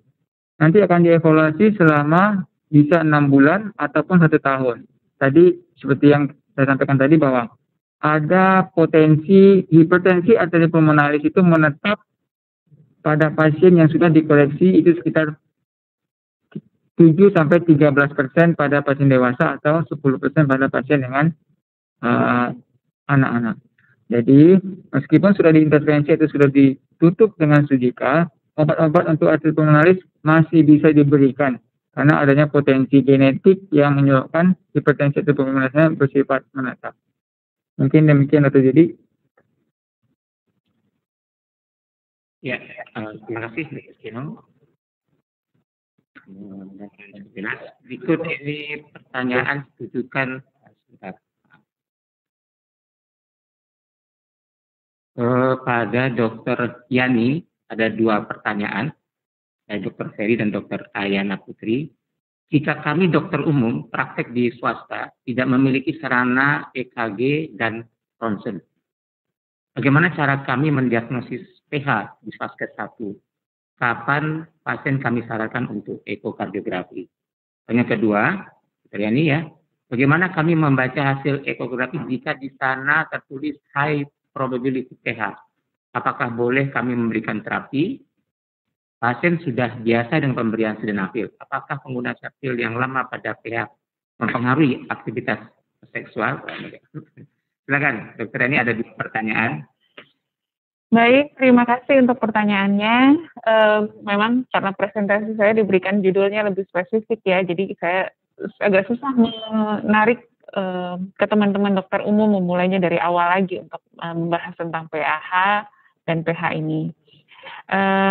Jadi seperti tadi kasus yang sudah saya sampaikan di presentasi, kalau kita mencurigai seseorang itu dengan pH, atau mungkin khususnya adalah PAH, secara klinis biasanya ada tampilan untuk gagal jantung kanan. Jadi pada teman-teman dokter umum, kalau kita mencurigai pasien dengan pH ataupun PAH secara spesifiknya, tolong dicari itu tanda-tanda daripada gagal jantung kanannya. Baik dari anamnesis, mungkin bisa keluhan paling banyak memang biasanya muncul dalam bentuk keluhan cepat lelah atau fatigue. Bisa dalam bentuk sesak atau berat badan yang bertambah akibat penambahan daripada cairan. Kemudian dari pemeriksaan fisik, kita cari tentang ada atau tidaknya tanda gagal jantung kanan, seperti JVP yang meningkat, kemudian tanda bendungan hepatomegali, asites, kemudian udem di pretibia. Dan pada pemeriksaan fisik, biasanya kita mendapatkan adanya pergeseran apeks yang bergeser ke lateral, tanda bahwa ada pembesaran ventrikel kanan, dan adanya P2 yang mengeras. Nah, P2 mengeras ini adalah kunci atau poin yang paling penting untuk mendeteksi tanda adanya hipertensi paru pada pasien kita. Nah, dari situ, kalau misalnya ada modalitas pemeriksaan penunjang EKG dan ronsen, seperti yang tadi saya sudah sampaikan di presentasi, silakan boleh dikerjakan. Untuk teman-teman dokter umum, kita tahu semua bahwa kalau di standar kompetensi dokter Indonesia, untuk sistem kardiovaskular hipertensi pulmonar ini, kalau saya tidak salah itu level kompetensinya adalah 2. Jadi kalau level kompetensi 2 di situ adalah Anda bisa mengenali, kemudian mendiagnosis. Untuk tata laksana itu harus merujuk kepada dokter spesialis. Jadi sesuai standar kompetensinya. Dan ini akan terkait dengan pertanyaan berikutnya. Kalau ada pasien didapatkan sudah ada hasil eko dengan high probability pH, apakah boleh kita berikan atau tidak? Nah, high probability pH itu hanya mengestimasi kemungkinan bahwa pasien ini memiliki pH, bukan menandakan pasien itu ada atau tidak ada pH. Sehingga sebagai kapasitas sebagai dokter umum di sini dengan level kompetensi di SKDI 2, maka bila menemukan pasien seperti itu harus merujuk ke dokter spesialis untuk mendapatkan tata laksana selanjutnya. Nanti tergantung dari dokter spesialisnya, kalau misalnya dianggap bahwa terapi inisiasi untuk pH-nya sudah baik, kemudian sudah sampai ke dosis yang rumatan, dan pasien boleh dikembalikan ke fasilitas kesehatan layanan primer, maka pada kondisi tersebut, maka teman-teman boleh melanjutkan pemberian terapinya. Kemudian yang ketiga tadi apa ya, Dr. Didi ya?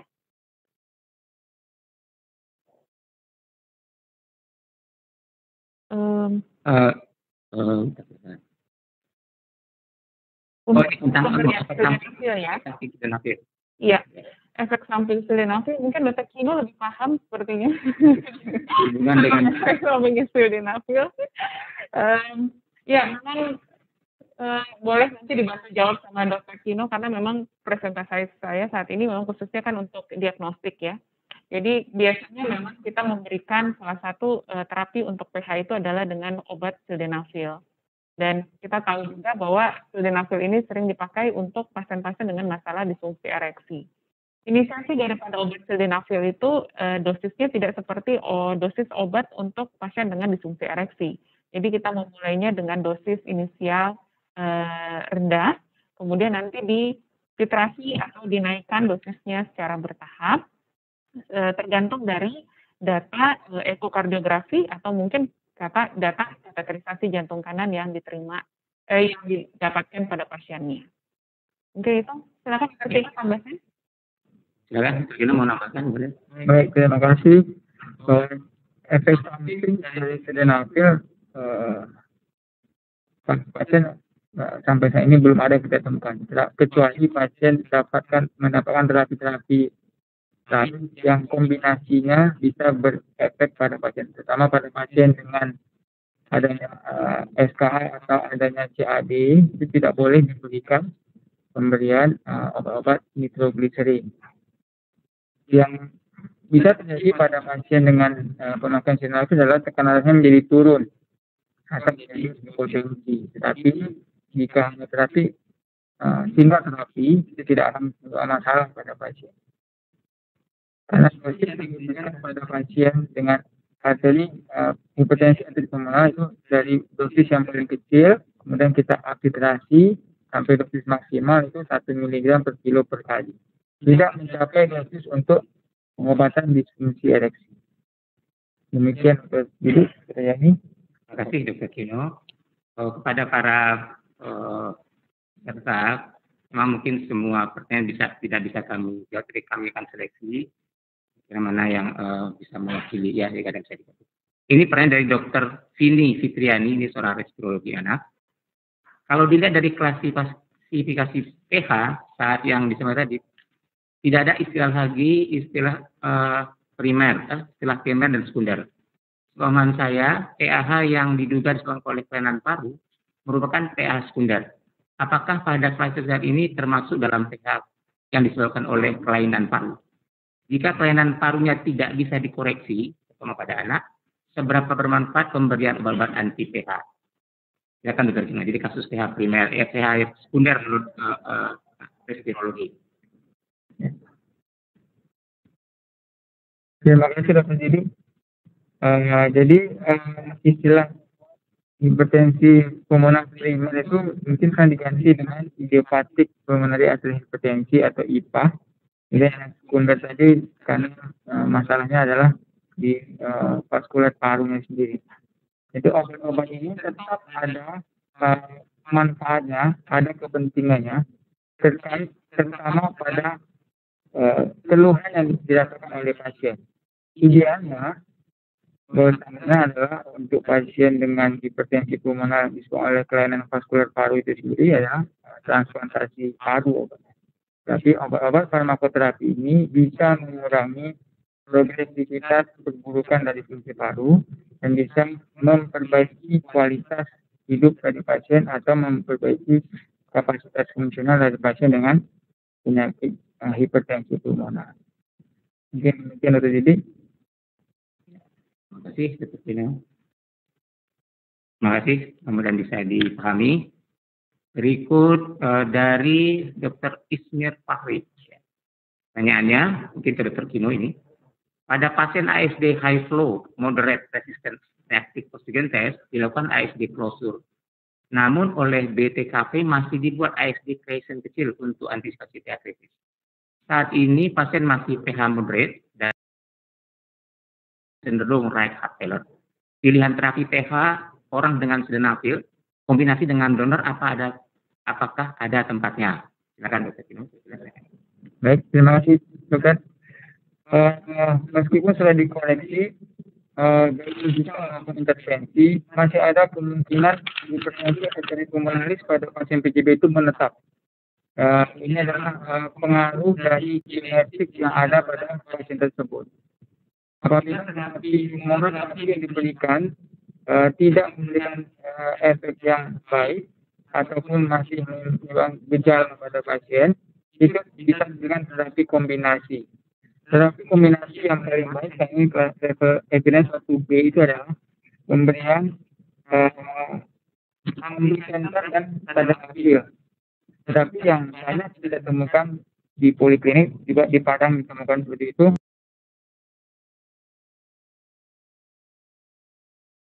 kita mengkombinasikan antara sildenafil dan berapros.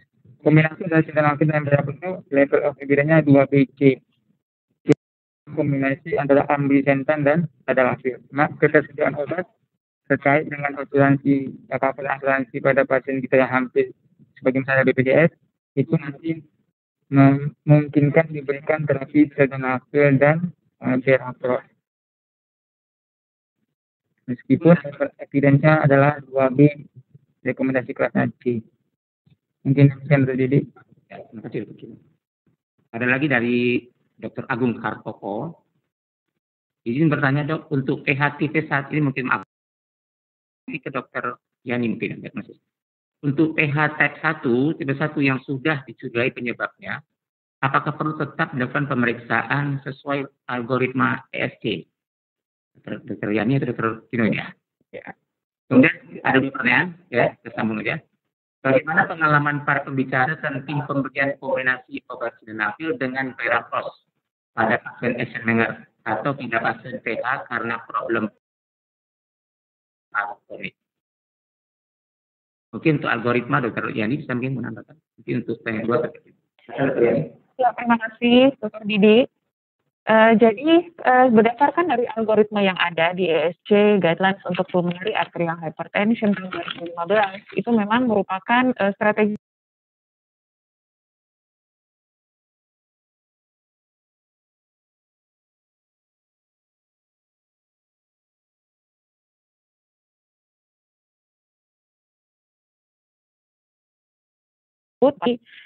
dari langkah awal saja mungkin dari evaluasi klinis ataupun ekokardiografi pasien ini ternyata pH-nya di to left heart disease itu yang paling banyak ya, kurang lebih 80%, atau pH-nya terkait dengan penyakit sistemik ya, Anda silakan untuk memulai inisiasi terapi di situ. Namun yang menjadi kesulitan saat ini kan memang menegakkan diagnosis untuk pH tipe 1 khususnya yang pH primer. Karena kalau dari algoritma yang disarankan kan menggunakan VQ scan yang mana itu tidak banyak ada di Indonesia sampai saat ini. Sehingga modalitas sampai saat ini yang paling bisa kita kerjakan adalah dengan melakukan tindakan kateterisasi jantung kanan. Intinya, bila pemeriksaan secara non-invasif belum bisa menegakkan diagnosis pasien tersebut untuk tipe pH yang mana, maka kita tetap harus maju ke pemeriksaan invasif dengan kateterisasi jantung kanan untuk menentukan jenis pH-nya. Mungkin itu saya yang bisa jawab. Ya. Terima kasih Dr. Yani. Berikutnya Dr. Kino silakan tadi tentang kombinasi sildenafil dengan berapros pada pasien paru kronik. Baik, terima kasih Dr. Didik. Pengalaman di poliklinik itu pasien dengan hipertensi pulmonal terapi inisialnya lebih baik dengan pemakaian PDE 5 inhibitor, dalam hal ini adalah sildenafil, dibandingkan dengan prostacyclin analog, berapros.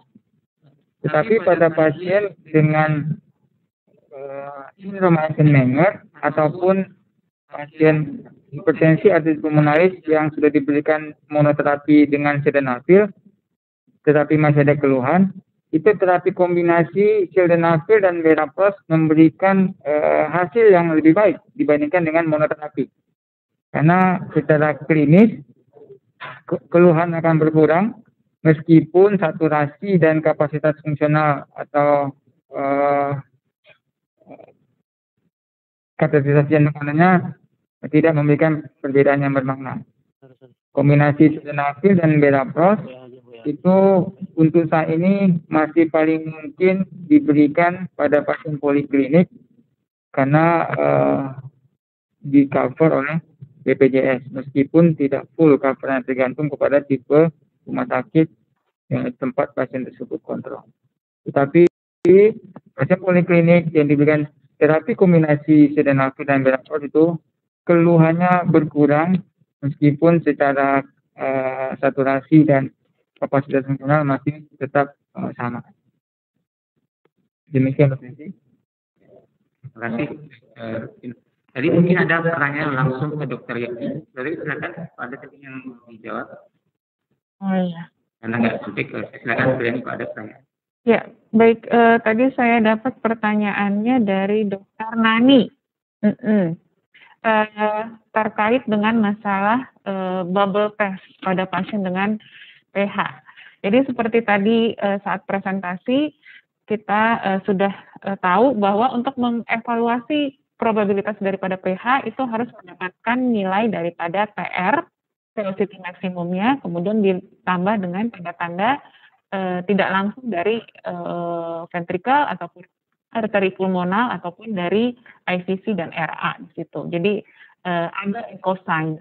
Nah, sekarang pertanyaannya adalah indikasi bubble test pada pasien PH. Jadi untuk indikasi bubble test itu hanya dipakai apabila kita mendapatkan bahwa pasien ini dengan TR yang trivial dan pada saat kita lakukan Doppler, peak daripada TR-nya itu tidak jelas, maka kita pertimbangkan untuk menggunakan agitated saline bubble test. Caranya sama seperti kalau kita melakukan bubble test pada pasien ASD PFO atau bubble test pada pasien perikardiosentesis atau menentukan pasien dengan PLSVC atau tidak. Jadi yang membedakannya adalah begitu kita menginjeksikan salinnya, maka kita lakukan CW Doppler di daerah trikuspid tersebut. Sehingga akan didapatkan gambaran Doppler yang lebih jelas pada TR trivial tersebut. Dan jangan lupa kadang-kadang memang salin itu menyebabkan adanya noise pada waktu kita melakukan Doppler. Jadi umumnya kita disarankan juga untuk menurunkan CW gain-nya supaya jangan sampai terlalu banyak noise. Kemudian yang kedua, hasil yang diharapkan tentunya kita bisa mendapatkan gambaran TR yang lebih jelas terutama di puncaknya karena yang kita perlukan angka TR velocity maksimalnya. Dan kemudian yang ketiga, apakah diperiksa?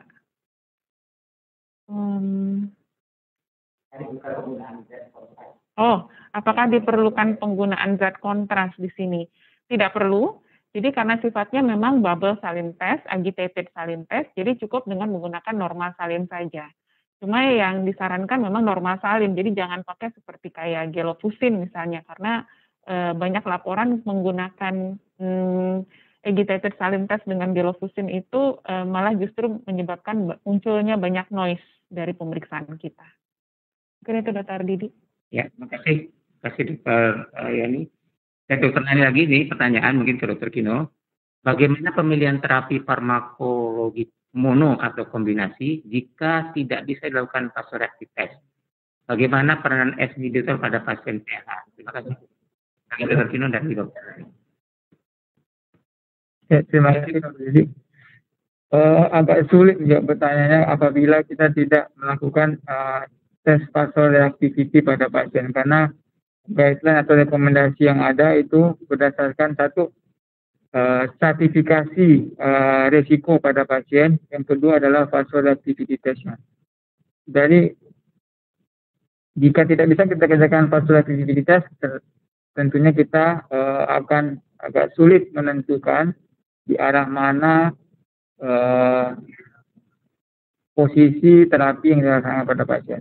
Tetapi jika itu terpaksa kita kerjakan, kita bisa memberikan terapi berdasarkan WHO functional class pada pasien dan data yang ada. Mungkin data ekokardiografi kita anggap sebagai data yang saat ini paling mumpuni untuk menilai hipertensi arteri pulmonaris pada pasien-pasien dengan hipertensi pulmonar. Dari data yang ada, mungkin kita bisa mencoba monoterapi berdasarkan rekomendasi sesuai dengan fungsional kelas WHO. Jika data itu bisa dilengkapi dengan kateterisasi kanan, tentu akan memberikan hasil lebih baik. Jika monoterapi tidak memberikan hasil lebih baik, kita evaluasi 3-6 bulan atau 6-12 bulan, atau setelah klinisnya perburukan, itu kita bisa memulai terapi yang dual terapi, kombinasi antara obat-obat yang tadi saya sampaikan. Tapi sebenarnya untuk diagnosis hipertensi arteri pulmonar sendiri wajib menggunakan kateterisasi jantung kanan, meskipun Pokja hipertensi pulmonar mencoba untuk mengkonversikan data RHT tersebut ke dalam pemeriksaan ekokardiografi untuk bisa dicapai di semua lini pelayanan di Indonesia. Mungkin demikian, Dr. Didi. Saya akan baca lagi pertanyaan. Ya. Ini dari dokter, ini kayaknya kasus ini, Dr. Ahmad Mujibur Rahim. Sepertinya ke dokter Kino atau dokter Rian Ferrier ya.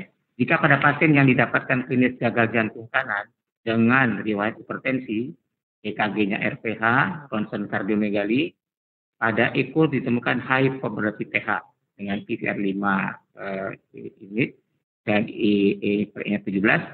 Bagaimana strategi tata laksana pasien tersebut? Bagaimana cara menyingkirkan atau menemukan penyebab pH? Apakah tata laksana setiap pasien pH sama atau berbeda? Ini mungkin ada tentang echo Dr. Yani, mungkin ya, silakan Dr. Yani. Didengar. Ya, terima kasih. Mohon maaf saya nggak lihat pertanyaannya di sini, tapi kalau nggak salah tadi data echo-nya adalah probability pH dengan PVR-nya tinggi, tapi E per I prime-nya tinggi juga. Nah, kalau E per I prime itu 17, itu dikonversikannya kan sama dengan PAWP ya, atau PCWP yang lebih atau sama 15. Dan itu menunjukkan adanya peningkatan daripada LA pressure. Pada kasus yang seperti ini, kita harus pastikan betul bahwa ini tidak ada keterlibatan daripada left heart disease di sini, terutama masalah katup yang signifikan. Karena kalau memang dia biasanya di pre-capillary pH, maka kita tidak akan mendapatkan E per I prime-nya itu yang lebih dari 15. Jadi itu ya. Mungkin ditambahkan Dr. Kino? Apa? Oh iya, pasiennya dengan riwayat hipertensi. Oh, berarti hipertensinya yang menyebabkan terjadinya peningkatan daripada E per I prime-nya. Jadi yang mesti diingat semua oleh para sejawat, pre-capillary pH itu yang terutama pH tipe 1, 3, 4, 5 itu didominasi dengan gambaran bahwa PCWP-nya atau kita mengkonversinya secara echo dengan E per I prime-nya itu seharusnya tidak lebih dari 15. Jadi begitu ada I per I prime-nya lebih dari 15, berarti ada concomitant disease yang lain nih. Dan itu kalau pada kasus ini kemungkinan besar karena masalah hipertensinya. Ada lagi pertanyaannya? Ya, makasih Dr. Yani. Ini kasus kayaknya mungkin ditujukan ke Dr. Yani mungkin ya. Izin bertanya dari Dr. Dina Khairunisa. Izin bertanya dokter, untuk screening probabilitas pH berdasarkan kriteria TR Cmax dan kriteria tambahan lainnya dapat digunakan untuk setiap kasus kelainan kongenital. Bagaimana untuk kasus pulmonal atresia atau PGA pasca operasi? Ini mengenai Dr. Yani mungkin masih Dr. Yani. Mungkin saya tambahkan sama Dr. Kino. Kalau pulmonal atresia sama TGA itu kayaknya urusannya Dr. Kino. Ini Ya, dengan TR. tapi intinya adalah kalau kita mengestimasi probabilitas dari pH, memang kita menentukannya berdasarkan keberadaan daripada TR Vmax dan kemudian keberadaan dari tanda-tanda echo signs dari parameter yang lain. Jadi harus bisa didapatkan apakah ada TR Vmax-nya atau malah mungkin tidak ada, atau mungkin tanda-tanda dari echo signs di daerah ventricle, di daerah arteri pulmonal, maupun di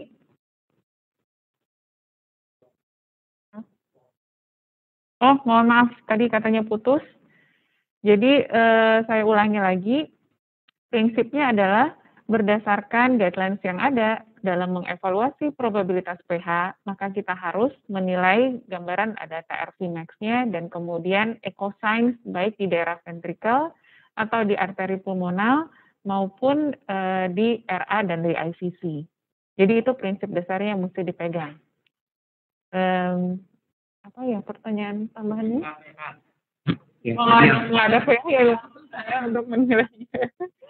Kalau misalnya secara ekokardiografi tidak bisa menjawab, maka kita memang harus pertimbangkan untuk pemeriksaan lainnya, misalnya ya dengan kateterisasi jantung kanan.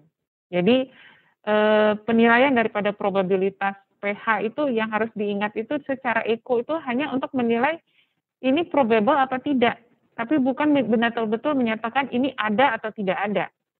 Karena bisa saja dari hasil eko kita nyatakan bahwa ini ada probabilitas intermediate, tapi nanti waktu pas dikateterisasi jantung kanan ternyata enggak. Ya, jadi definite diagnostic untuk menentukan pH itu tetap dari kateterisasi jantung kanan. Baik, cukup, Dr. ya. Dokter mau nambahkan, silakan. Baik, terima kasih.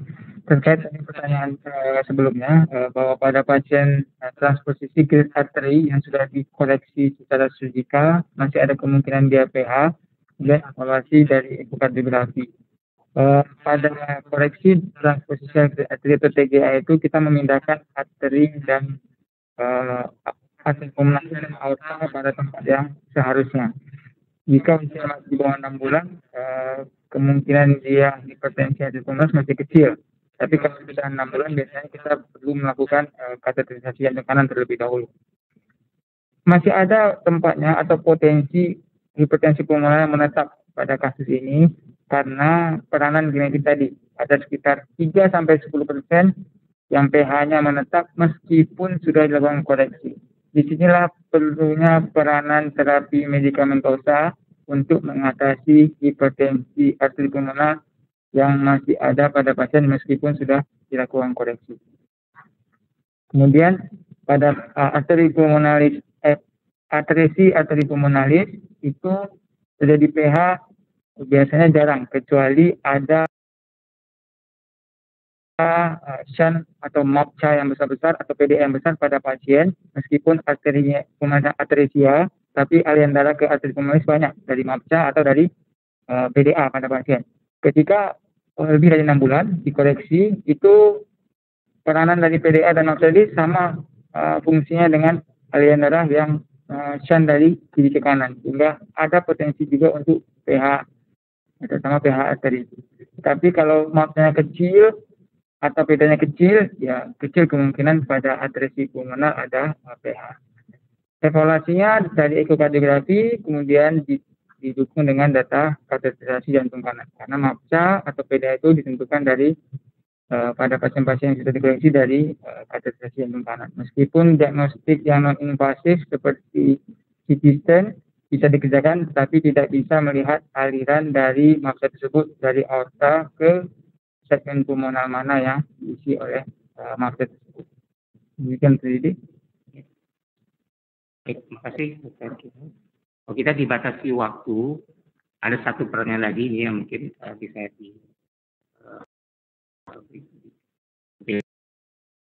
diberikan.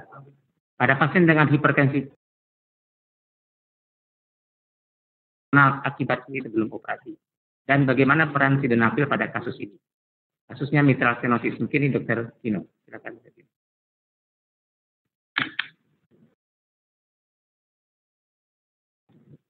Baik, terima kasih.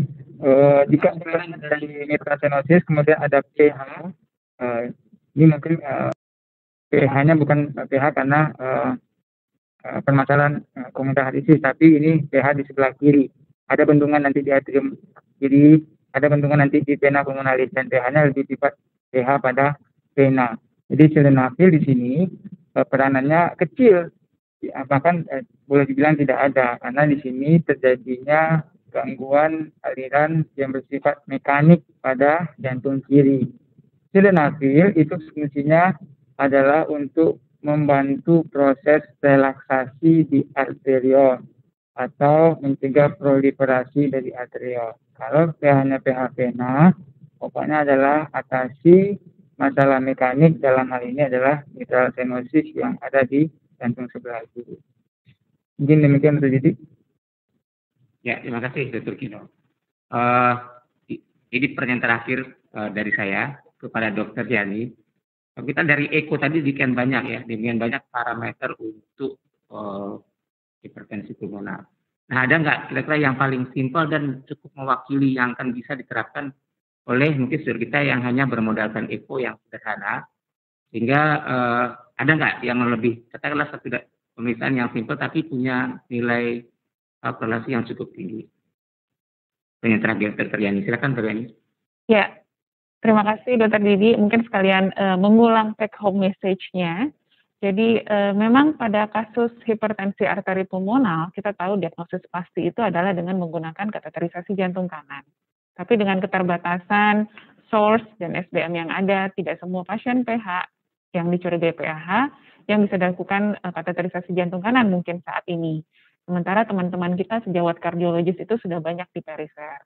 Karena itulah memang dari Pokja hipertensi pulmonal, Pokja PH dari Perki mempropos suatu penghitungan secara ekokardiografi yang setidaknya bisa menjadi landasan kita untuk memulai inisiasi terapi PA dilator. Dalam hal ini khususnya adalah sildenafil. Nah, mengingat bahwa secara kateterisasi jantung kanan, kriteria diagnostik untuk pre-capillary PH di sini adalah dengan 3 hal, yaitu MPAP di atas 20 mm merkuri, PVR lebih atau sama 3 Woods unit, dan kemudian PAWP-nya itu kurang atau sama 15. Nah, ini dikonversinya juga dengan 3 kriteria secara ekokardiografi. Untuk pasien yang dicurigai dengan PAH, maka 1 harus ada tanda bahwa pasien itu mengalami high probability PH. Nah, untuk high probability PH memang saat ini diukurnya dengan PRV max dan tanda tidak langsungnya di jantung kanan. Jadi tidak lagi menggunakan systolic PA pressure. Kemudian yang kedua, untuk konversi daripada PAWP yang kurang dari atau sama 15, kita mengkonversinya dalam bentuk penghitungan E per I prime yang harus kurang atau sama 15. Kenapa? Karena average daripada E per I prime itu menunjukkan tanda bahwa tidak ada peningkatan di LA pressure yang lebih disebabkan karena peningkatan tekanan di vena, jadi pulmonary venous hypertension. Lalu kemudian yang ketiga yang perlu itu adalah data PVR. Jadi PVR itu didapat dengan penghitungan rumus Abbas. Jadi cukup 3 data itu yang dipakai untuk menyatakan bahwa kemungkinan pasien ini mengalami PAH sambil menunggu pasien untuk dilakukan tindakan kateterisasi jantung kanan. Mungkin itu yang bisa saya sampaikan, Dr. Didi. Terima kasih. Baik, terima kasih Dr. Yani. Itu sekaligus sebagai take home message dan kesimpulan dari pembicara pertama, Dr. Yani. Kemudian saya minta mungkin Dr. Kino ada take home message sebagai kesimpulan. Jadi saya tidak mengulangi kesimpulan lagi. Silakan Dr. Yani. Dr. Kino, maaf. Baik, terima kasih dok. Karena yang saya sampaikan saya adalah bahwa hipertensi arteri pulmonalis karena penyakit jantung bawaan itu ditemukan kapanpun, baik itu sebelum atau sudah dikoreksi, sudah bisa dilakukan terapi targeted terapi apabila ada indikasi. Indikasinya pertama adalah tadi ada kecurigaan dari ekokardiografi, kemudian melakukan kateterisasi jantung kanan. Dan alhamdulillahnya saat ini BPJS sudah mengcover obat vasodilator paru sildenafil yang menjadi itu bisa membantu pasien-pasien untuk mendapatkan terapi vasodilator paru yang mana selama ini masih di-cover oleh rumah sakit. Alhamdulillah saat ini beberapa bulan terakhir BPJS sudah mengcover obat pemakaian vasodilator paru, dalam hal ini adalah sildenafil. Yang kedua, meskipun sudah dikoreksi masih ada potensi hipertensi arteri pulmonalis menetap karena ada peranan faktor genetik. Jadi kesimpulannya, ditemukan adanya kelainan jantung bawaan yang berpotensi untuk hipertensi pulmonar arteri boleh diterapi jika ada indikasi, meskipun belum dikoreksi. Demikian terjadi. Ya. Terima kasih Dr. Kino. Saya rasa itu merupakan summary dari kedua pembicara. Maka kepada Bapak Ibu peserta webinar yang masih aktif, kalau saya lihat sampai masih 800-an. Demikianlah seluruh rangkaian webinar kita hari ini. Terima kasih kepada kedua narasumber kita, tadi Pak Paus. Terima kasih kepada semua panitia dan lebih khusus terima kasih kepada PT sponsor PT Pfizer yang kontribusi pada acara ini. Terima kasih juga kepada semua serta yang hadir sampai akhir, semoga bermanfaat. Wabillahi taufik wal hidayah. Assalamualaikum warahmatullahi wabarakatuh. Mungkin ada dari itu mau. Saya silakan ke panitia.